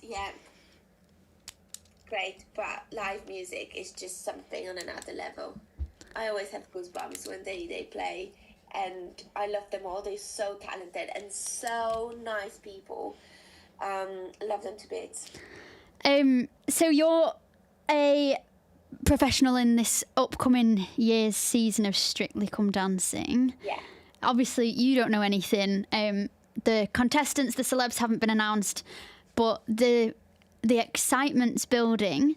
It's obviously going to look different with new presenters this year, but again, exciting to see how it fits and how everyone establishes themselves. But is this a nerve-wracking time for you, or an exciting time for you, as you wait for the partner and the build-up starting, and it's like, oh, who's your Vita going to have, and then the speculation when the celebs come out, and all that kind of thing.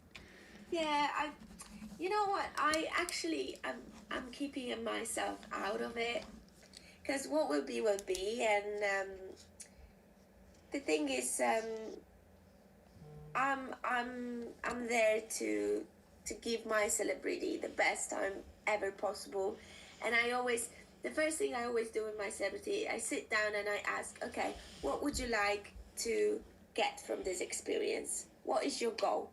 And every celebrity had different goal, and I'm going towards that goal. So if I would probably fix myself with, oh my gosh, maybe I'm gonna dance with this, with that, with that person, it's too much. Yeah, and you have other you'll have other projects happening, won't you? And because you don't just twiddle your thumbs when Strictly's not on, you're touring, you're doing other work, things like that. Yeah, I always think that it's better to keep it, until the last second, because then when you start, until December is like a washing machine, just go inside and you just go and go and go and you never stop. So just pace yourself. I always say, chill, everything will come in the right time. What are your future plans and hopes then? I mean, I think a book. I'd like a book. But like, what else? What kind of things are you hoping to do? I think my biggest dream will be my own tour, which I would really, really love to do. Yeah. So that will be like a highlight for now, the biggest goal. And yeah, I think that's it. And in a personal life, I would like to buy a property outside of UK, maybe Portugal, Spain, or Greece, or Italy, somewhere on the seaside. So when I finish in December, I can go for a month to recover. Somewhere warm. Somewhere warm, nice, with the sea, and just relax. There's a few questions on the YouTube. One of them is actually it's quite an interesting question. So it says, as this is a 24-hour challenge of me doing podcasting, do you think you could dance or do anything else for 24 hours? Yeah, probably. I think if you commit to something, we all capable of doing, 24 hours. Yeah, why not? Maybe one day, who knows? Yeah. And at the moment, like, what have you got planned for the rest of your Saturday? So I'd massively appreciate you chatting to me all about this. What have you got coming up? What are you working on at the moment? So at the moment, I'm actually in a hotel in Madrid. I love Madrid. It's my favourite city. I've never been. It's my first time. Last night, so me and my friend, we arrived here, and she booked us a flamenco show, and it was the most amazing show I've ever seen. I still cannot get over this, and I recorded all of it.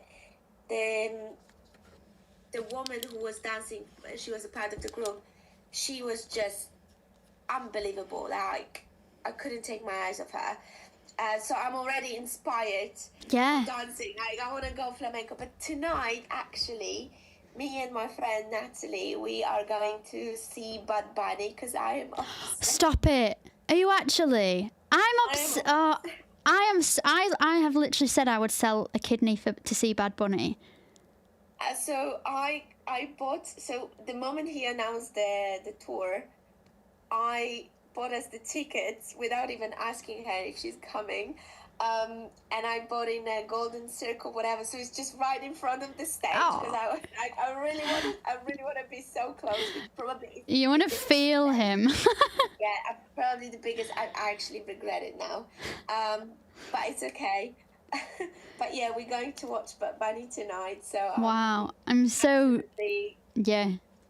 I'm so jealous because you know what? Like, I have some of his songs when I do a little bit of running, but you don't even need to speak the language. It's just the fear. It's so good, and it's like all you need to hear is like de my photo, and you're like yeah. We'll have so it's good we're doing this today because probably tomorrow I have no voice. I know, yeah. It's so good. Because when I got the email, I was like, when is that? Saturday morning, fine, I can do that. Because if it's later on, I probably lose my voice from screaming and singing and everything. Yeah. So. Oh, well, I really look forward to listening to it and seeing it on your stories. Hopefully you'll share a few clips. I know that he's in London. The prices rocketed, obviously, after he did Super Bowl. But, yeah, and he's a lovely person. Like, he's just lovely to look at, lovely to hear. I hope so. I hope so. But the thing is, I know that last-minute tickets you can buy literally on the day. Sometimes they're very cheap. So maybe you can try and look. Yeah. I was really, really, like, literally, first thing he announced, I didn't sleep, pressed the button, and I was waiting in a queue for the... It was, horrendous. And in Madrid, it'll be amazing because they all speak the language. Yeah, I really wanted that, like, Spanish... experience and everything. I mean, probably I should go to Puerto Rico to get the full experience, but when he was in Puerto Rico, I was so strictly, so I couldn't do that. I'm going on a holiday to Puerto Rico purely because of Bad Bunny. I'm not going to see it, and I wish I was, but it's like in a couple of years. But yeah, it sounds amazing, and just the way he talks about it and the vibe, I'm like, yeah, I'm here for that. That music, I love it. Absolutely. Can you this year try and get a Bad Bunny as one of your songs? And if you do, I'll be like, yeah. That will be amazing. It depends on celebrity. If I get, first of all, if I get a partner. Second of all, if it's going to match, But if yes, oh my God, I will sell it to everyone. Yeah, if it does, and be like, chatted with this girl, she was up all night, and just Bad Bunny was, and the vibe, and the whole audience would love it, and it will go viral. Yeah, you've got it. Yes. Fingers crossed.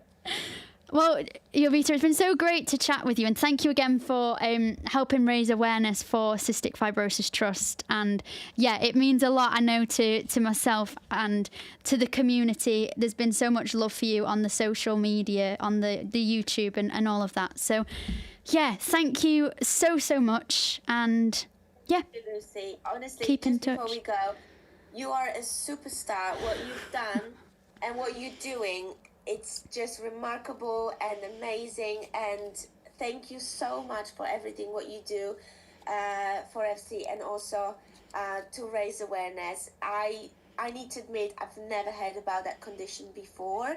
So now, thanks to you, I know, I'm aware, and thank you so much for that. And thank you for having me.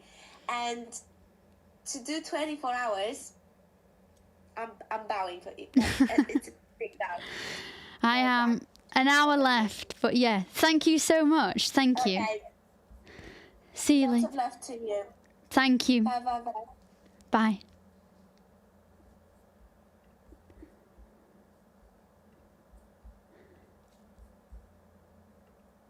Wasn't that amazing, chatting to Jovita Pritzel from Strictly? I am obsessed that she's going to Bad Bunny as well. That's got me through. That's got me smiling again. And yeah, that's what Bad Bunny does. He makes you smile.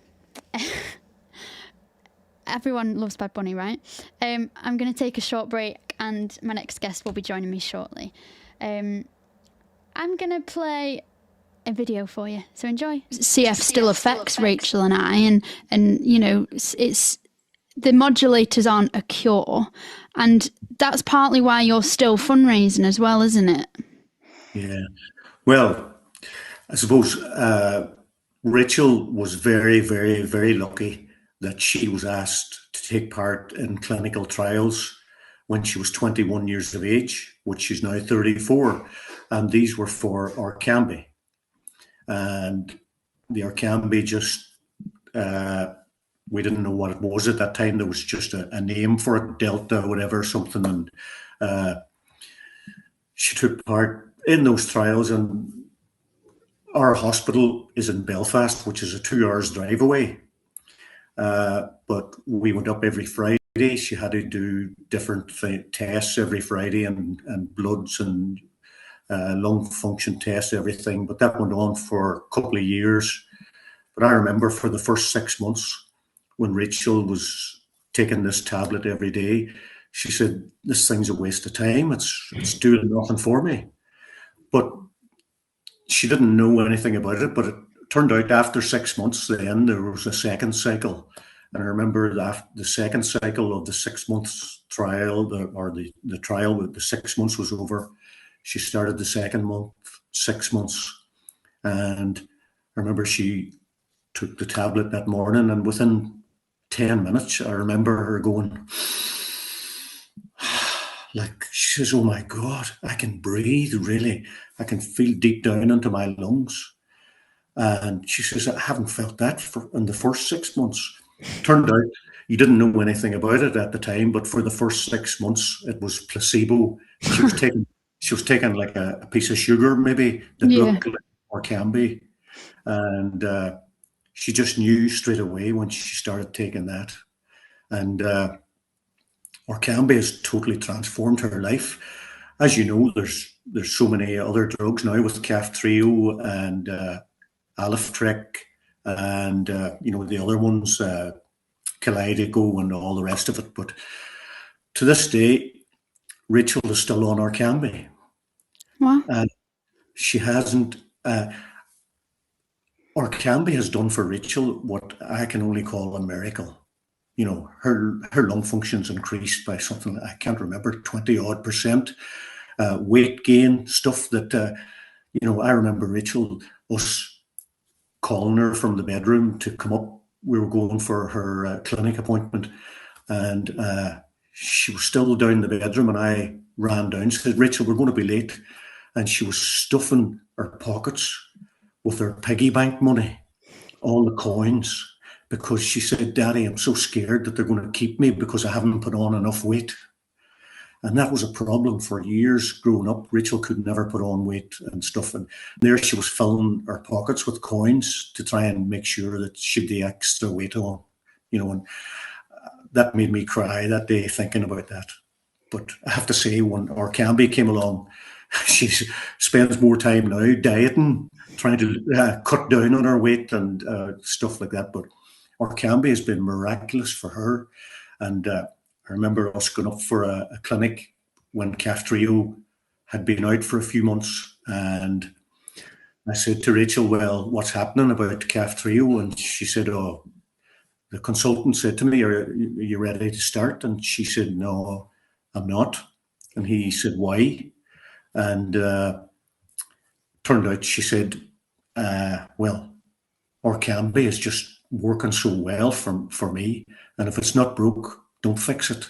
And she said, well, I have an insurance policy. If my health starts to deteriorate, Kaftrio can be sitting there on the shelf. And if I need to try it, I'll go for it. And, he said, Rachel, that's the most intelligent conversation I've had with a CF patient in a long time. And there was me getting all angry and stuff. But when she said that, I said, that makes sense. Yeah. And that's a few years ago, and she still hasn't tried it, and she's still as well and healthy. And Orkambi's working for Rachel the way Kaftrio or Aliftrek is working for other people. So if it's not broke, as she said, don't fix it.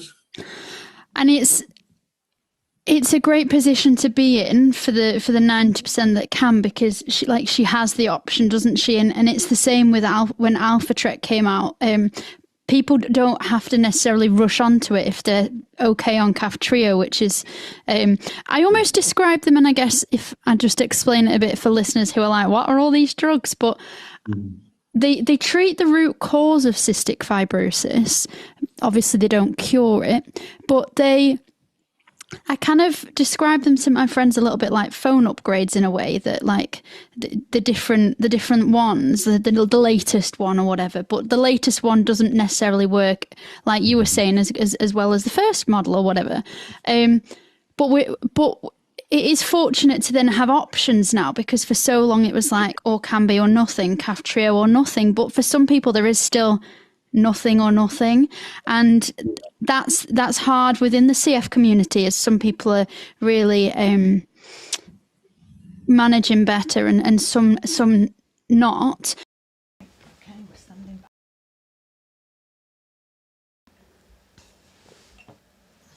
Amazing. That is amazing. I am still like really made up that Jovita's going to Bad Bunny. I think that's just revitalised me. It's put Puerto Rican juices in me. That sounds off. People in the chat, you're all loving Bad Bunny. Well done. Thanks everyone. That was fab. Thanks. Yeah, I'm getting there. Last 58 minutes.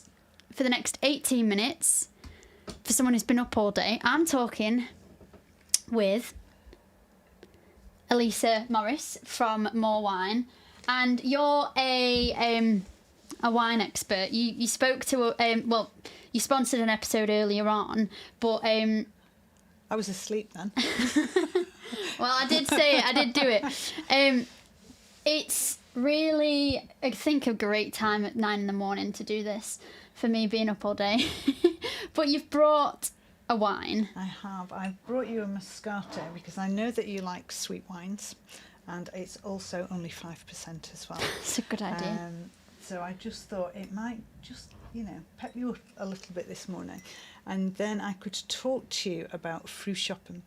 So Frühschoppen is a term I came across when we stayed in Alsace in a fabulous guest house. And Frühschoppen is what the Germans call sharing a drink with friends before midday. Yeah, I guess that's what we're doing. This is what we're doing. And now I can't even see to open the bottle. It's been amazing to see everyone's comments and everyone tuning in throughout the whole 24 hours. It feels like it was a big feat. Big feat? It feels like big feet. It feels like you've got big feet. It's huge, and you've just spoken to so many fabulous people. Yeah, you were tuning in. You caught the Rob Law in the trunk. I did, yes, I did. Yeah, he was a big part of a lot of my students' classes when I was a business student. We watched the episode on Dragon's Den and then talked about, the impact of not getting a funder and a sponsor, but for him it didn't matter, but the publicity was still fantastic. So. Yeah, and that I think's great that he shared the story about he got an award, and was it Theo walked down and he was like, gave him a little wink. Okay. What a noise. That is a fabulous noise. So Moscato is a very delicate grape. It is sparkling, but it's more frizzanti rather than full on sparkling. Okay. Thank you very much. So I'm gonna give it a little swirl. Nice pale yellow colour. I know. It's like ASMR or whatever that is now when I'm like So Moscato's a really delicate grape. So we've got some lovely florals, perhaps a little bit of peach in there as well. It's from the Piedmont region in Italy. So cheer and congratulations. oh, thank you very much. Chin chin. What was the word again? Frühschoppen. Frühschoppen. I like that. We could celebrate. We are celebrating, and we're £223 off reaching an even number where it's like 0000. Like that's kind of my that would be nice. So yeah, do keep donating. But yeah, so what are we meant to taste with this? So it's peaches predominantly. So very floral on the nose and then quite peachy. And it goes beautifully with things like a dessert, like a lemon posset, or if you're having it in the morning for breakfast, it goes nice with a croissant or a pastry. I have brought you a pastry if you wanted to try, but that's up to you. Do you know, and I was just saying earlier, wasn't I, that I can take this off because I can hear you. What I was saying before was from like 6 till 8, I felt really sick. Like really, really sick. And I was basically like, you can see how many Polo Mints I've had. And it was like, I don't know why. And it was like, I was hungry, but I didn't want to eat. And then and so I was like, oh, is this going to be a good idea? So I'm glad it's only a little percent, but it's really fresh. Yes, it's super fresh. Yeah, it's really perfect. And light. And light for afternoon drinking and with desserts, definitely. And for the end of a 24-hour podcast. Yes. Near enough. Yeah. Could you think you could do 24-hour wine tasting event? How drunk would people get? That would be... Oh. Wow.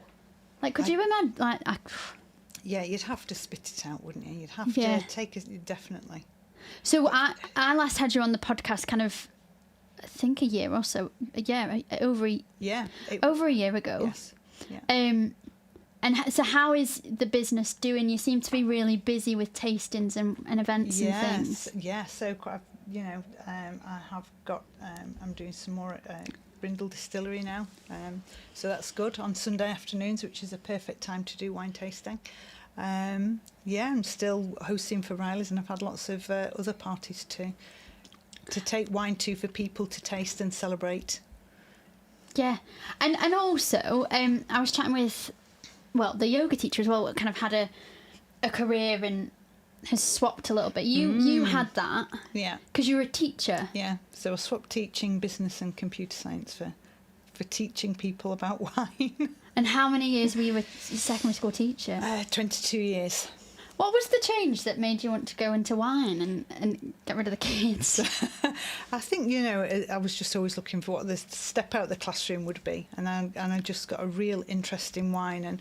And through going through my own wine education journey, I thought, actually, I can use my teaching skills and talk to people about wine and the stories behind wine, the grapes, the winemakers, interesting wine facts. And do you know what someone said... A 24-hour wine tasting is a sport in Scotland.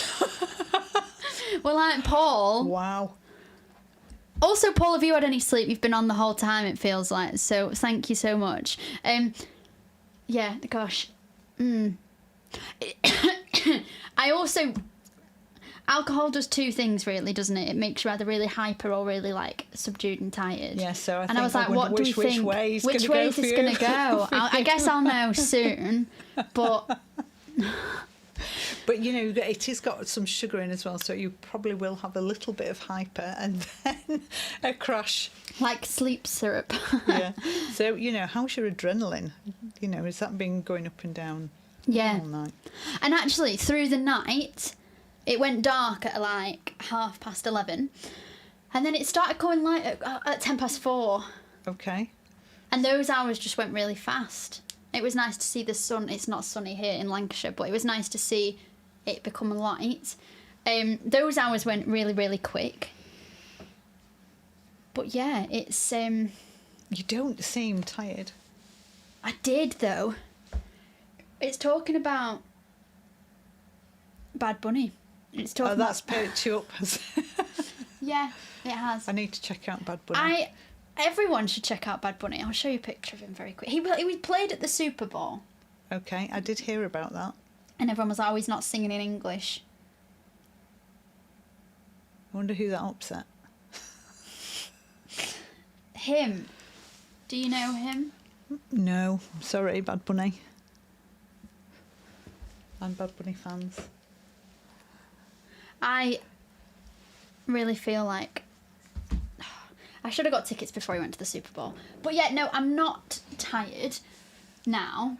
I'll crash. I think I did have a lull. It was the hardest for me was definitely like 5 through till 7, which I don't know why that was this morning. That was the hardest. And once I hit halfway, it felt like it was it sped up the time.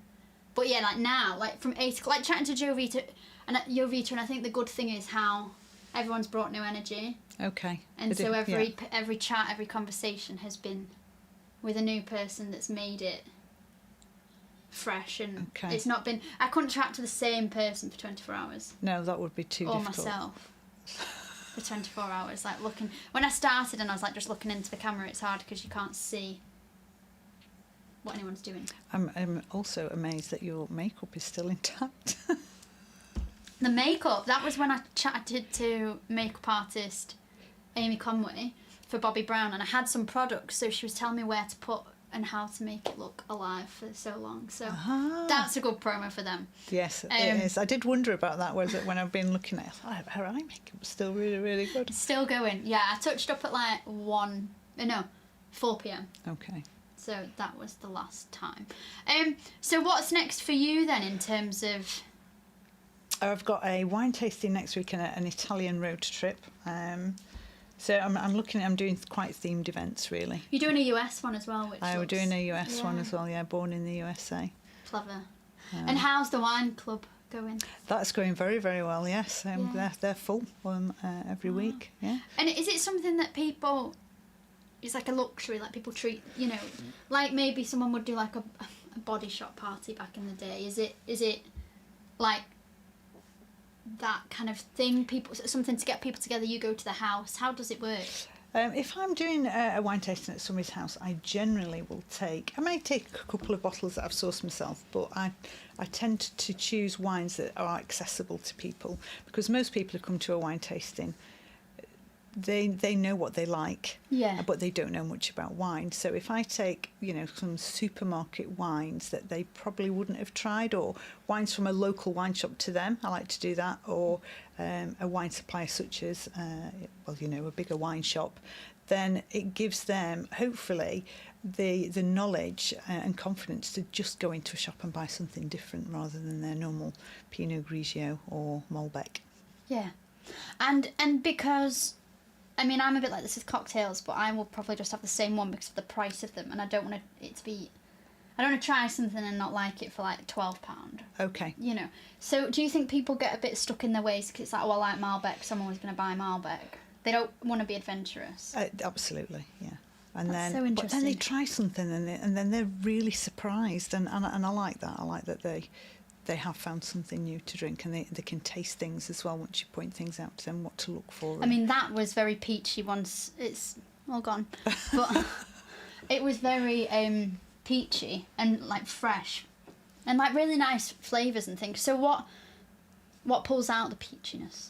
What pulls out, that would be, there's nothing in particular that pulls out. The grape is doing all the work here.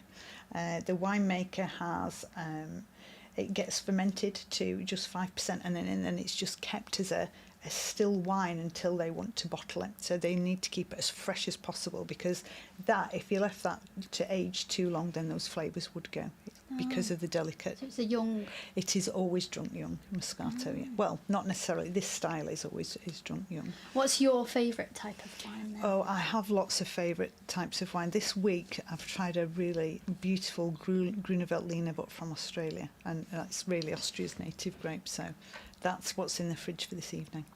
I bet that's fun. I bet your husband loves trying different wines. Yes, he does. Yeah, and there'll be a surprise to him that that's what we're having this evening. Unless He'll be thinking, darn, I hope it was a red wine for tonight.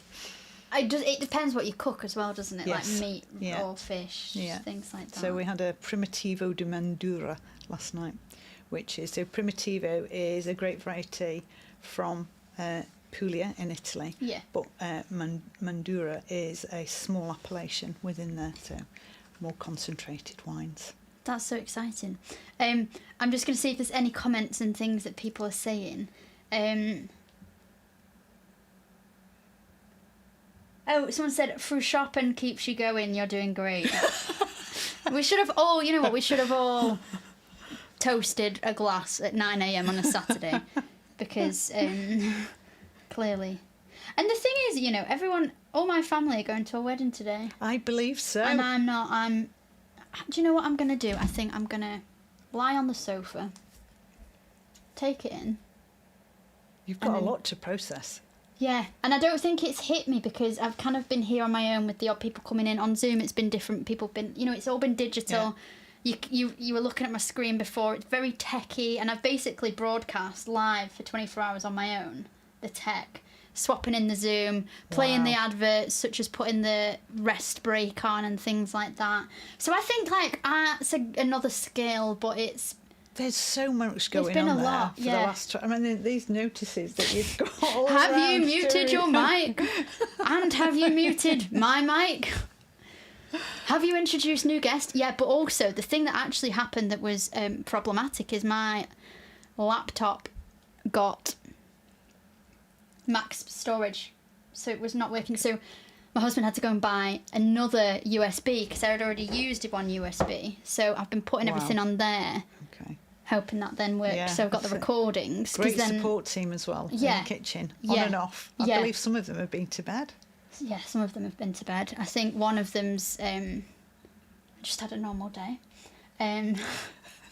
And then the other's been cooking and doing my social media, and then the other one who has been a combination. I won't say. It was nice to come around and have a look at your dad's wine cellar as well. Yeah, his little wine cupboard of Sometimes there'll be a Fever Tree lemonade in there, which is my go-to. Oh, okay. So, yeah. Let me just see what other messages that are coming in. Oh, it's great. Oh, there we go. Oh. So Paul, who's just been on the whole time, just sent me a picture of him. There you go. He's sat chatting, looking at us. Is he fruit shopping there? Has he got a drink in his hand? I hope so. But you know what, Paul? And I'm going to say it again, just to embarrass you. So Paul is in his 70s with cystic fibrosis, which is incredible. And I think it's because he goes on holidays and has nice winter sun, and how well he's kept. And actually, someone has just donated £105, which is really random and really appreciated. So they've just helped me hit the target of £5,000 on here, plus the gift aid, which is incredible. So it's £5,957.50 that we've raised, and that was Joe. I don't know who you are, Joe, but thank you so much for that. I am going to take a quick break before I speak to my final guest, but I really appreciate you coming, bringing the alcohol, and talking about it. It's great to try new ones. And yeah, I don't. So you've not tried that one before? No. Ah.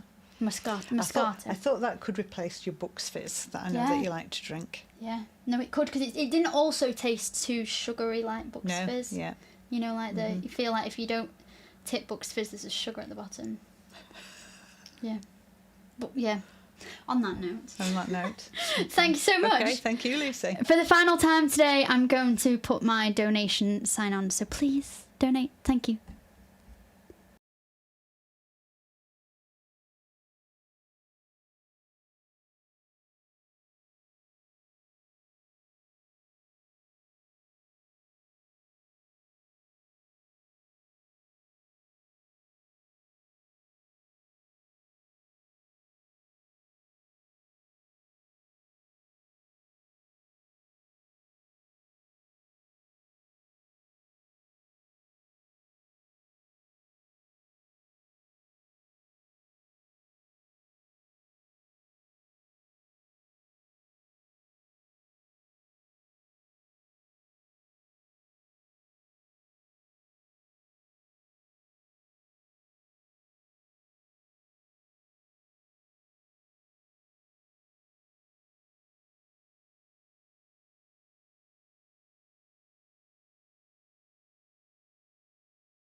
Oh my gosh, hi everyone.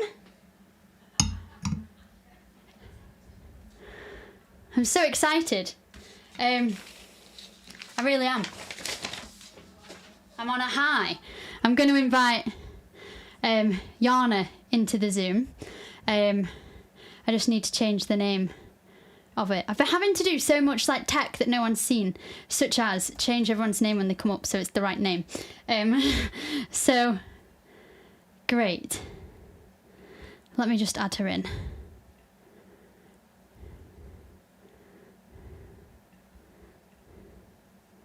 Hi, Jana. Oh, you're sideways. Oh no, sorry. It's all right. There you go. Better? Yeah, thank you. So, Morning. thank you.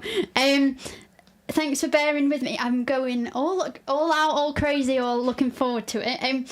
So, Jana, you are the Clinical Quality Improvement Manager at the Cystic Fibrosis Trust, live from Lisbon.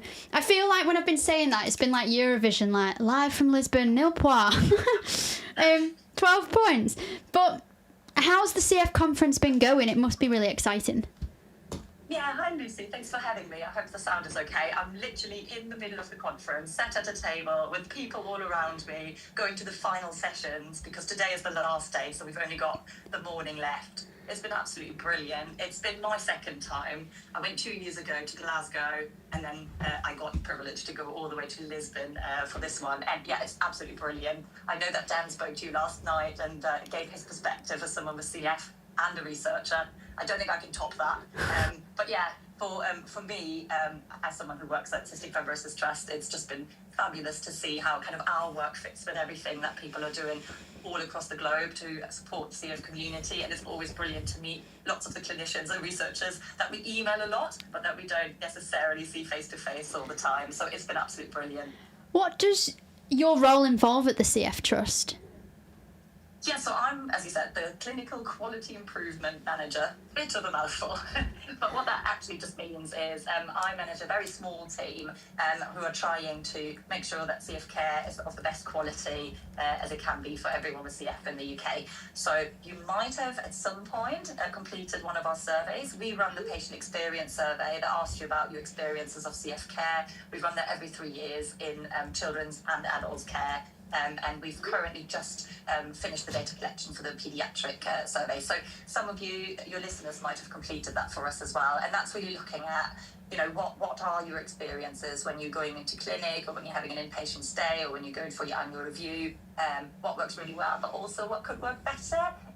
And we collect that data and then we feed that back to the clinical teams directly and look with them, you know, where they're doing really well, but also maybe where they could make improvements. And then we kind of help them to think about what to prioritise and what to do better. So that's one of the big things that my team does that I think is absolutely fascinating because kind of the information that the community give us and the insight about what works in care and what really needs to change, it's just brilliant. And so our work is kind of guided by what you tell us, and then we try and get the teams to look at what they can improve. Yeah, and I have got about 33 minutes left. It's been a long day. Crazy. Crazy. So you, I mean, the atmosphere sounds amazing. I spoke to Darren Sills from the Grandpa study as well. So it's been great to have different people's research who will help everyone with CF. Doesn't matter what modulators they're on and stuff. That's really exciting. The atmosphere and things like that. But for the 10% that modulators don't work for, has there been a lot of conversation about supporting them and what's out and maybe coming around the corner for those people? Well, yeah, absolutely. I mean, there always is. They're always front of mind at these conferences and other events like that. So absolutely, there's been chat about gene therapies and some of the other supportive therapies that can happen. And there's also been a lot of chat about the fact that modulators aren't a cure, and I think that's really important to remember. So modulators obviously have had a fantastic impact, but you know we're not there. CF isn't solved, and so you know at the conference you really kind of get that feeling yeah, modulators are fantastic, and the impact they've had, it's fantastic, but the work is absolutely not done. And in fact, I think there's more questions now than there were before, because the community is so different. As you say, there are some who can't benefit from modulators, for whose realities are really, really different to those who are on modulators and are doing quite well. And I think at the conference, you know, there are people who are very focused on supporting the 10% and looking at kind of genetic therapies and new approaches to support. And then there's also lots of people looking at what needs to change now that there are, you know, so many different levels of need within the CF community, and not everyone can be treated in the same way. And the one-size-fits-all model in CF care is absolutely no longer appropriate. So yeah, lots of stuff going on. Obviously, as someone who works in clinical care, the sessions I chose to go to were a lot around what needs to change at the whole phase of care. So what needs to change with annual reviews, or how do we need to adapt screening, and how do we make sure that the 10% still have access to all the care and support that they need, while maybe some of those who do better and maybe don't want to constantly go and see their clinical team, you know, get the flexibility to not have to do that regularly as before. So there's been a lot about patient-centered care and shared decision-making at the conference, because that's coming really to the fore now because of the diversity across the CF community now. I think what's really exciting is how there is so much passion, you know, and I think that's so exciting, so people know they're not alone. Oh, absolutely. And like events like this, you know, and I think Dan said it last night when he spoke to you as well, you know, events like this just remind you how everything you do fits in with a much bigger picture, and how there's literally hundreds of people here, you know, working for the CF community, researchers, clinicians, patient organisations like us, and there's also people with CF and some parents of children with CF at the conference. So it is one community, and I think that's a really, really kind of strong message that comes out of events like this. That's why they're so brilliant. And it's a shame that we can't go, because I would love, you know, like to go and to meet the clinicians. They'd probably hate it. They'd be like, you're that girl that spoke to so many people for 24 hours. And I'd be like, yes, and I'm awake and alive and I feel fine right now. But it was so hard, because I, like, a couple of hours ago, felt really sick and like really unwell and really tired. And like, I am still doing I've done my physio on the YouTube, and I've done, I need to do my Alpha Trek, but I'm going to do that when I've finished, because I started it late yesterday. But you're almost like the, it's not Chinese whispers, but you kind of hear all the news that's happening, and then you tell us. So you've kind of got this big responsibility, haven't you, to share it with us. Yeah, absolutely. And it's really difficult, because some of the stuff that people talk about at the conference can't be shared yet. So I can give you a little taster. Oh, yes. So we did hear about the results of the CF Storm trial, which was a community-driven trial around reducing burden. We know that's like one of the number one priorities for the CF community. So those who are doing better on modulators really want to know, what can I stop doing? Because, as you said, you've had you've done your physio, you're still doing various other, I think oral antibiotics, you said as well, and you know, there's still a lot. So modulators aren't a cure, but actually, could maybe the burden be reduced? Could you do less and still be quite well? So CF Storm was a trial that looked at that, and they did present some of their findings here. And the headline finding is essentially that there wasn't a massive drop in lung function or health in those who were doing well on modulators and stopped nebulized treatments in that trial. And they will be reporting on that main outcome, but also all their other outcomes in a paper. So they've submitted that paper, they spoke at the conference, but we can't give all the details that what they said at the conference, because of course the paper's been submitted and that needs to be published. But yeah, the headline finding is that it might be possible for some people to reduce nebulized treatments and remain well on modulators, which obviously would massively reduce burden and the time you both spend on treatments. So that's really exciting to hear. And then obviously there's other talks that talked about new kind of approaches to, for example, annual review, to make that much more streamlined and quicker as well, because we know a lot of people say that takes ages and you have to wait around loads. So lots of change, both in terms of kind of treatments and what can be done, but also in terms of how care is delivered. And you hear all about it, and then you feel inspired when you go back and you can tell all your colleagues who didn't get to go, and obviously community members who didn't get to go, about it. why is research so important, especially when we're raising money like we are today, for the Cystic Fibrosis Trust? Like, after speaking to Dan and some people, like, if the CF Trust didn't have this money and have fundraising, they wouldn't be able to do this research. So why is research so important? Oh, research is absolutely key. I mean, without research, we wouldn't have modulators. We wouldn't have all the other treatments that we have, including antibiotics or nebulizer therapies. And, over the past, decade, CF care has come such a long way, the treatments that are available.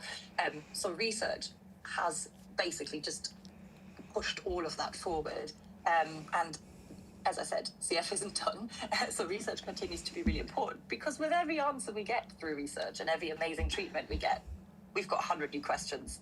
And that's really come through at this conference as well. So lots of people talking about the amazing progress and lots of change, positive change, but then also all the new questions and all the new issues that's thrown up. For example, I went to a talk yesterday about pregnancy and CF. Someone with a CF gene who doesn't have CF, a woman being pregnant with a fetus who has CF, and whether modulators could be used to support the baby in the womb. So it's really, these weren't questions that were there before, but because we have modulators available now, these questions are coming up. Or similarly to the CF Storm trial, which treatments can people reduce and stop doing whilst remaining well? These are questions that didn't exist before, but now they need answers, and that's why we need research to help us find those answers. And I bet with every research question that gets answered, there'll be another 10 coming up that needs answering. So research is absolutely vitally important. And you did mention the 10% who might not be able to benefit from modulators. For them, it's absolutely vital that research continues into new treatments and ultimately for the whole community, a cure. Yeah, definitely. And it feels really exciting with everything that is going on. My final question before I let you go, because I'm sure you'll have a very busy day, is what's the one thing you wish people knew about cystic fibrosis and kind of your hope for the future with it? Yeah, I think for me, as someone who actually came into cystic fibrosis quite new 5 years ago, I didn't know about how people with CF can't meet in person. And I think that's something that a lot of people who don't know about CF don't know, and how isolating that can be. And I'm hoping that, with treatments in future, that can be resolved. But I also think that it's great for people to be aware of that and to maybe think about other ways to connect, which, digitally nowadays is really possible. But I also think that it's important that people know that there's lots of hope. So I do think that modulators have obviously caused the leap forward, but everything, we haven't stopped researching. So there's always something going on. Lots of people working in labs around the world to try and find solutions. So I think that's also important to know, that there are hundreds of people who've dedicated their lives to trying to support people with CF and kind of help the community.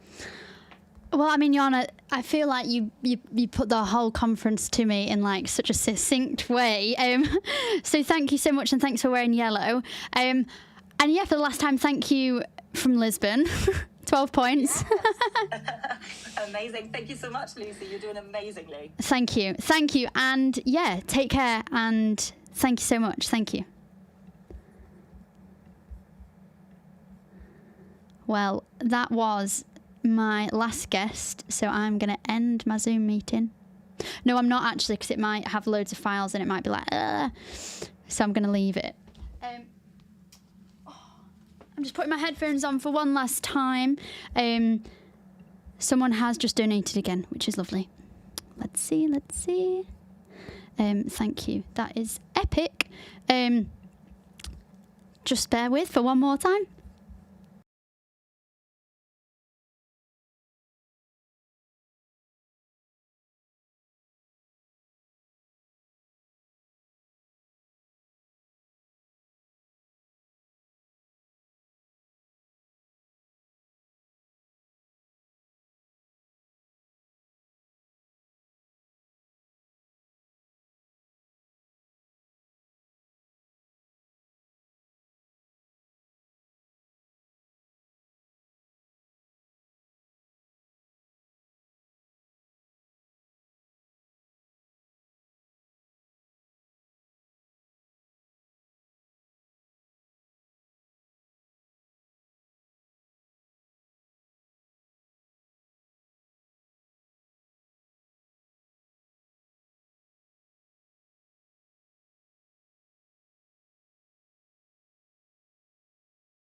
I'm back, ladies and gents, for the last 21 minutes of the podcast.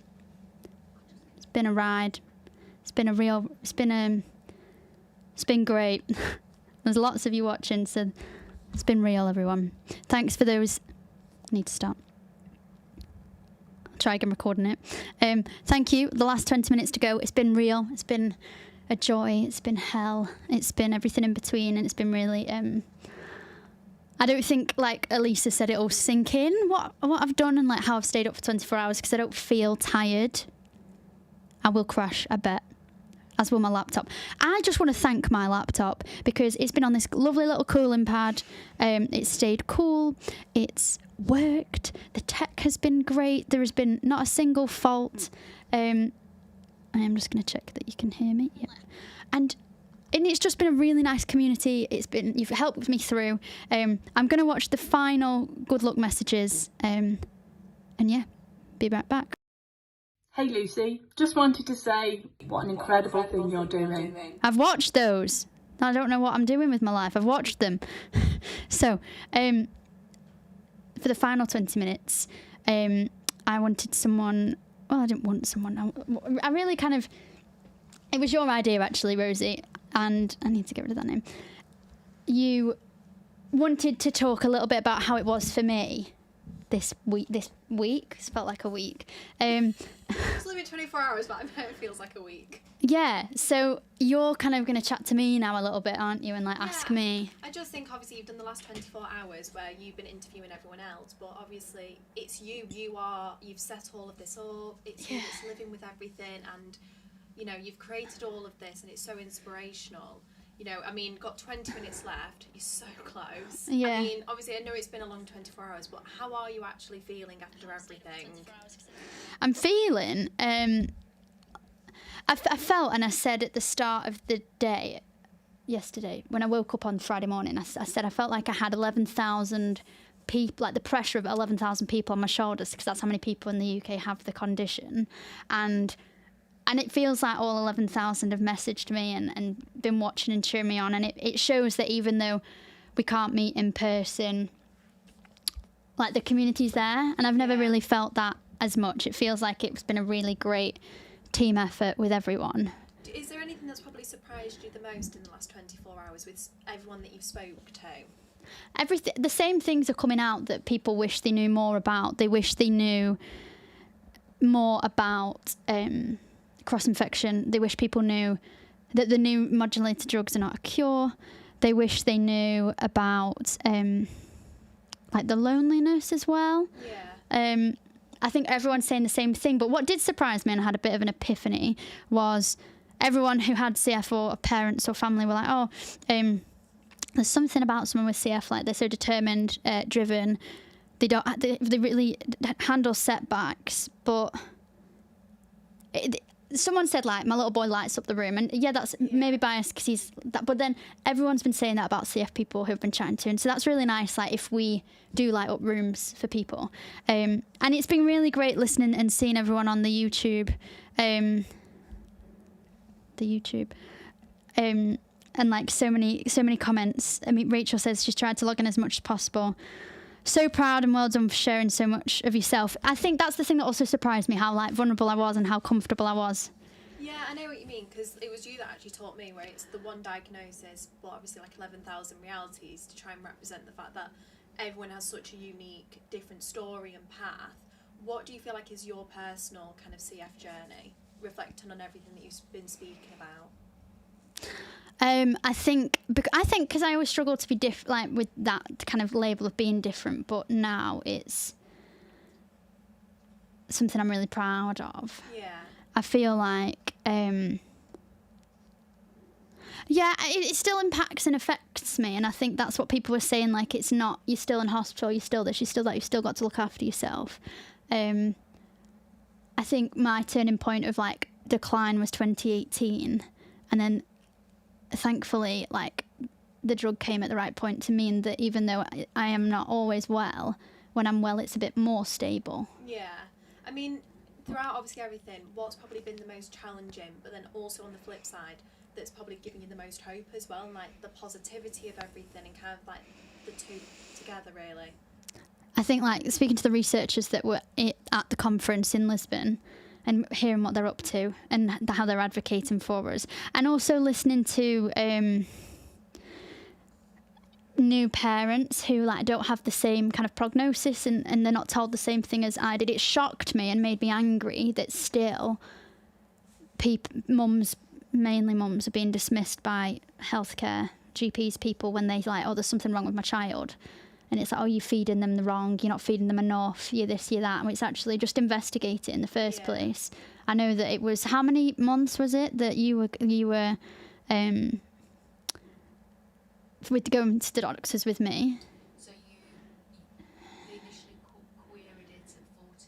Okay, and you were diagnosed at 20. yes, so a long time, and you think if the diagnoses could have been sooner for me and for other people, and the fact that it's still happening today, like 26 years after when it happened to my mum, and they're kind of being dismissed as a young mum, a new mum, an anxious mum.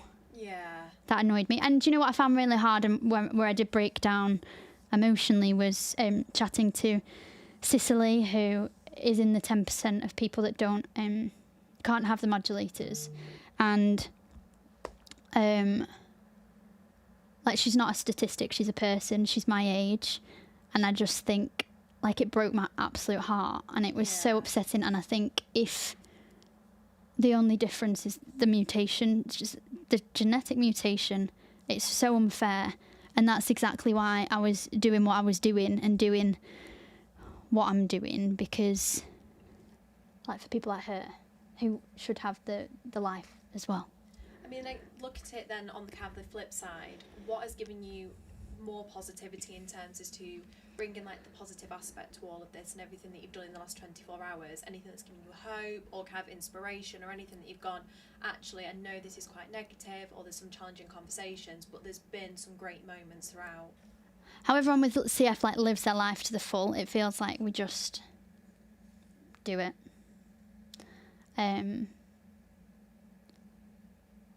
Yeah, and I think it's really good. And also, I've been having messages from people, and I had a video of a little boy who was, like, watching me, and he was like, oh, she's got what I've got. And that, I was, like, crying my eyes out at, like, 7 a.m. But it is, because you're inspiring other people to say that, you know, to get rid of all stereotypes and anything that they have, because you're going, no, it doesn't define who you are as a person. You are someone separate, and you're doing something where you're showing them this is how you can be. This, you know, you can achieve such amazing things still in life. I mean, kind of looking at everything for you personally, and then also for kind of the CF community, what are your hopes for the future? I think my hopes, it's slow with the video. I'm getting short term because I'm hungry and tired. Portrait video, thank you. It's my husband, so I can talk to him like that. Can you repeat the question? Yeah, kind of just after everything. Hopes for the future. For you personally as you, but then also for the CF community, because they are two separate things as to you can want both. For the CF community, it's definitely something for everyone, like the 10%. For me, I think it's just continuing improvements and for things to come into place again that will, again, help further. You don't know how long these drugs will last. You don't know the effects, if my body will reject it at some point. There's all these things that you, like, don't know about. And so I think just stability. Yeah. I think every time I wake up in the morning and I breathe and I'm like, that's such a gift. I really don't take, like, the little things for granted. Yeah. And I think that's why I do crazy things like this, and I'm like, oh, let's do this, let's do that, blah, blah, blah. I mean, like, we've spoken about exciting things that we're working on. You sponsored an episode of the podcast, which I think you would have been asleep at, which was 3 in the morning. So I don't know how you've done it for 24 hours. But you're Rosie Taylor branding and, like, a brand designer, so you're working up with me to restructure, which is exciting, actually. And I can share a little bit, like, restructure and future-proof from a Lancashire lass and make it an interesting place for multiple projects and things like that. So it's exciting with that. And I also want to share more of my like CF life and journey, because if it helps, like that one little boy that's like, oh, she's got what I've got, that's great, because then he doesn't feel like... Actually, do you feel like it's encouraged you more to share about kind of... Because sometimes it's hard to be so open about your own daily life, your daily struggles. It's hard to show that vulnerability. Has this kind of helped you do that, where because you're seeing so much positive feedback from like the little boy, where you're going, actually, it's encouraged you to do it more? Yeah, 100%. And I think because... yeah. And I think, sorry, my mind goes a bit numb. It has been 24 hours. And I've been up since like 7:30 Friday morning, so I've been up more than it now. But yeah, I think because I always struggled with the being different, I want to share it and shout about it now. So that's what I want to do more. When you asked about other things that were hard, oh my gosh, this seat, I'm just going to step out the way so everyone can see the seat. It's so uncomfortable. I've been sat in it solidly, and my throat. To be fair, yeah, not that actually. I never even thought of that. You're going to be really sore for the next couple of days. I need like a massage. I mean, I did some yoga, which was absolutely amazing with Rachel. But that was like 6:30 in the morning. And then I spoke to Nashe and her sister at midnight through till 2 a.m. And I was like, afterwards, I was like, have I eaten some funky cheese? Because the conversations we were having was so random. And like when I listen back to that and edit that, I'm going to be like, oh my gosh, you can tell. I was like, I must have asked the question loads of times, what's the hardest thing about adulting? About 10 times. And it's like, everything. To be fair, actually, are you going to go straight to sleep after this, or do you reckon you're going to try and just keep going? Like, do you reckon you just no, on adrenaline? I can't keep going. What I'm going to do is, my car's here. I think I'll be okay to drive home. I'm going to lie on the sofa in my pyjamas. I'm going to take my bra off, because I've had a bra on for 24 hours. And like women who have a bigger bust, it's lovely to just throw it off. I'm being very personal now.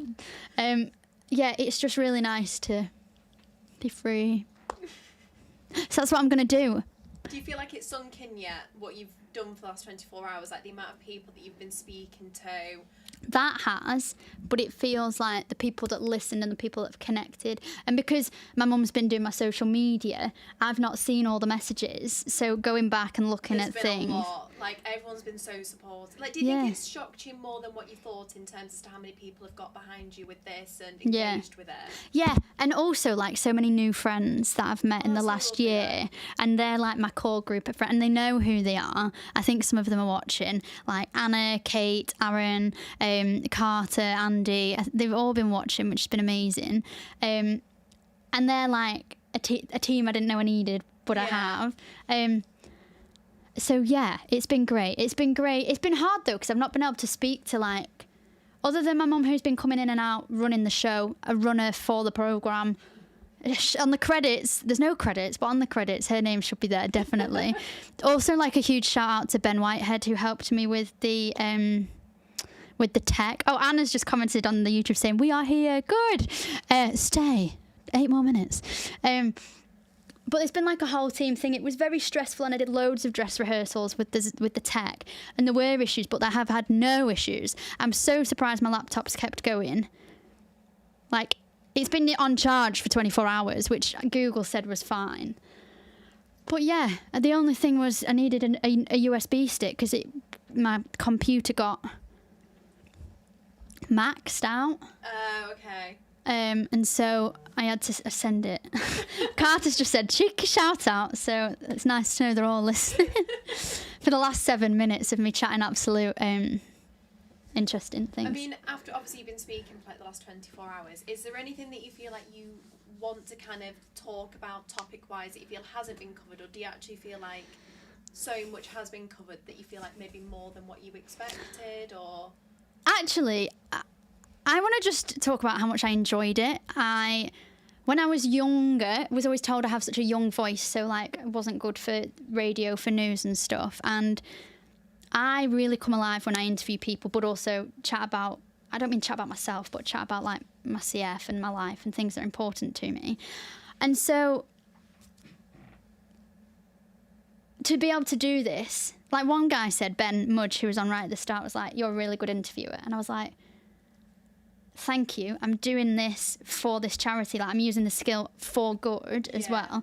And it's made me think, like, how else could I use my interviewing? Like, is there anyone out there that has seen something in me that I could then go on a bigger platform and talk more about CF? Like, I was joking with Jovita Pritzel from Strictly Come Dancing, saying, "Oh, wouldn't it be great if there was a CF celebrity on to advocate?" And I was like, hint, hint, hint, hint, hint. If you know, if I'm just like preaching to anyone who's there, but like, if I could do a doco, and then I could be like this CF person who could get on Strictly and advocate for the condition. Because why have I been put on? And Jovita said something else as well, where she was talking about like what you put on the earth for.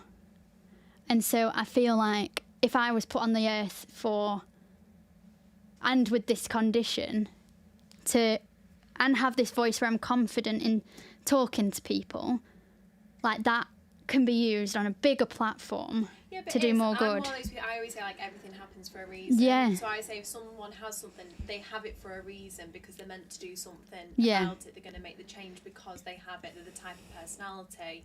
And it's a weird one because it's kind of like, do you feel like having CF has made you kind of be such a big personality and wanting this, or do you feel like it was always in you anyway and you're using your personal personality to actually then push the CF? And I've always recently, I think like I used to in the last few years have a bit of a mask, so I'd like be all confident but inside I wouldn't be, whereas now I feel like I'm my authentic self on the outside. And I think that's been work. Like, I have had therapy, which has been great to help deal with, you know, life. The feeling of, and my psychologist would be so happy with me if she heard this, having, you know, talking about being different and how much that triggered me, and I really struggled with that, to now being like, yeah, I am, and so what? Let me help people. When you say different, how do you see it? If you look at the word different, how do you see it being different from before to how you see it now? Great question. I saw it as a negative. I saw it as a thing people would say to me to put me down, to make me, to feel sorry for me, to treat me differently as well. Like, you do really well considering you've got what you've got. Okay, yeah. And it was like, no, I do really well regardless. You know, if I didn't have CF and I still did this, it would still be a good job, you know?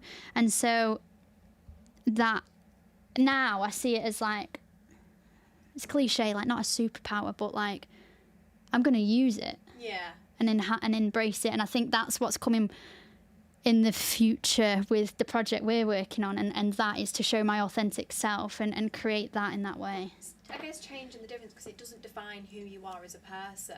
It might be a part of you and a part of your life, but it doesn't define exactly who you are. Like, everything that you've created isn't always about that. Yes, you're totally right. It defines, but it doesn't confine. I quite like that. I like that saying. How long have we got now? Must be. We've got 3 minutes. I think is that one filming, that camera, and this one will record. So if you move back a bit. Yeah, that's great. Oh, there's a bright light. Oh. Well, we've got 3 minutes left.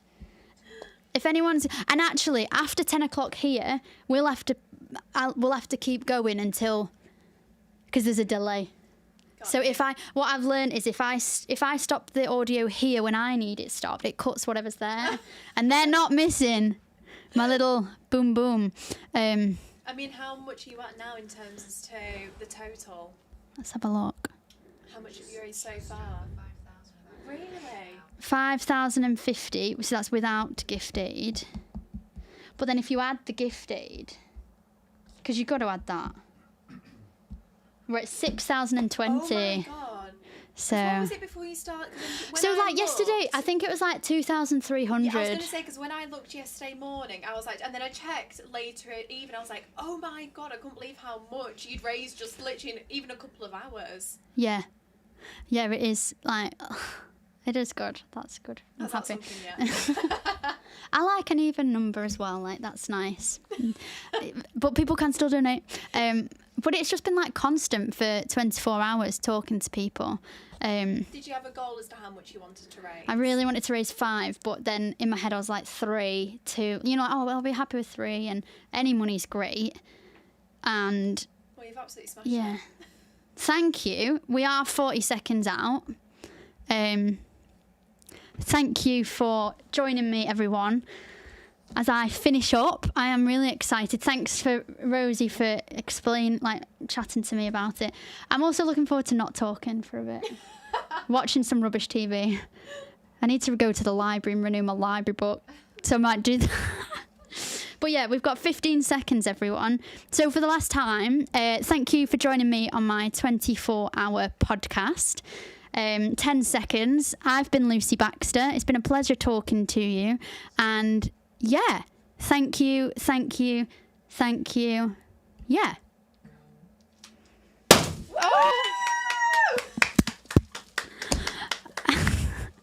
There is so much. Oh, my laptop. Thank you so much. I'm just going to wait for the thing to go and then I'll cut it. We'll see our reactions.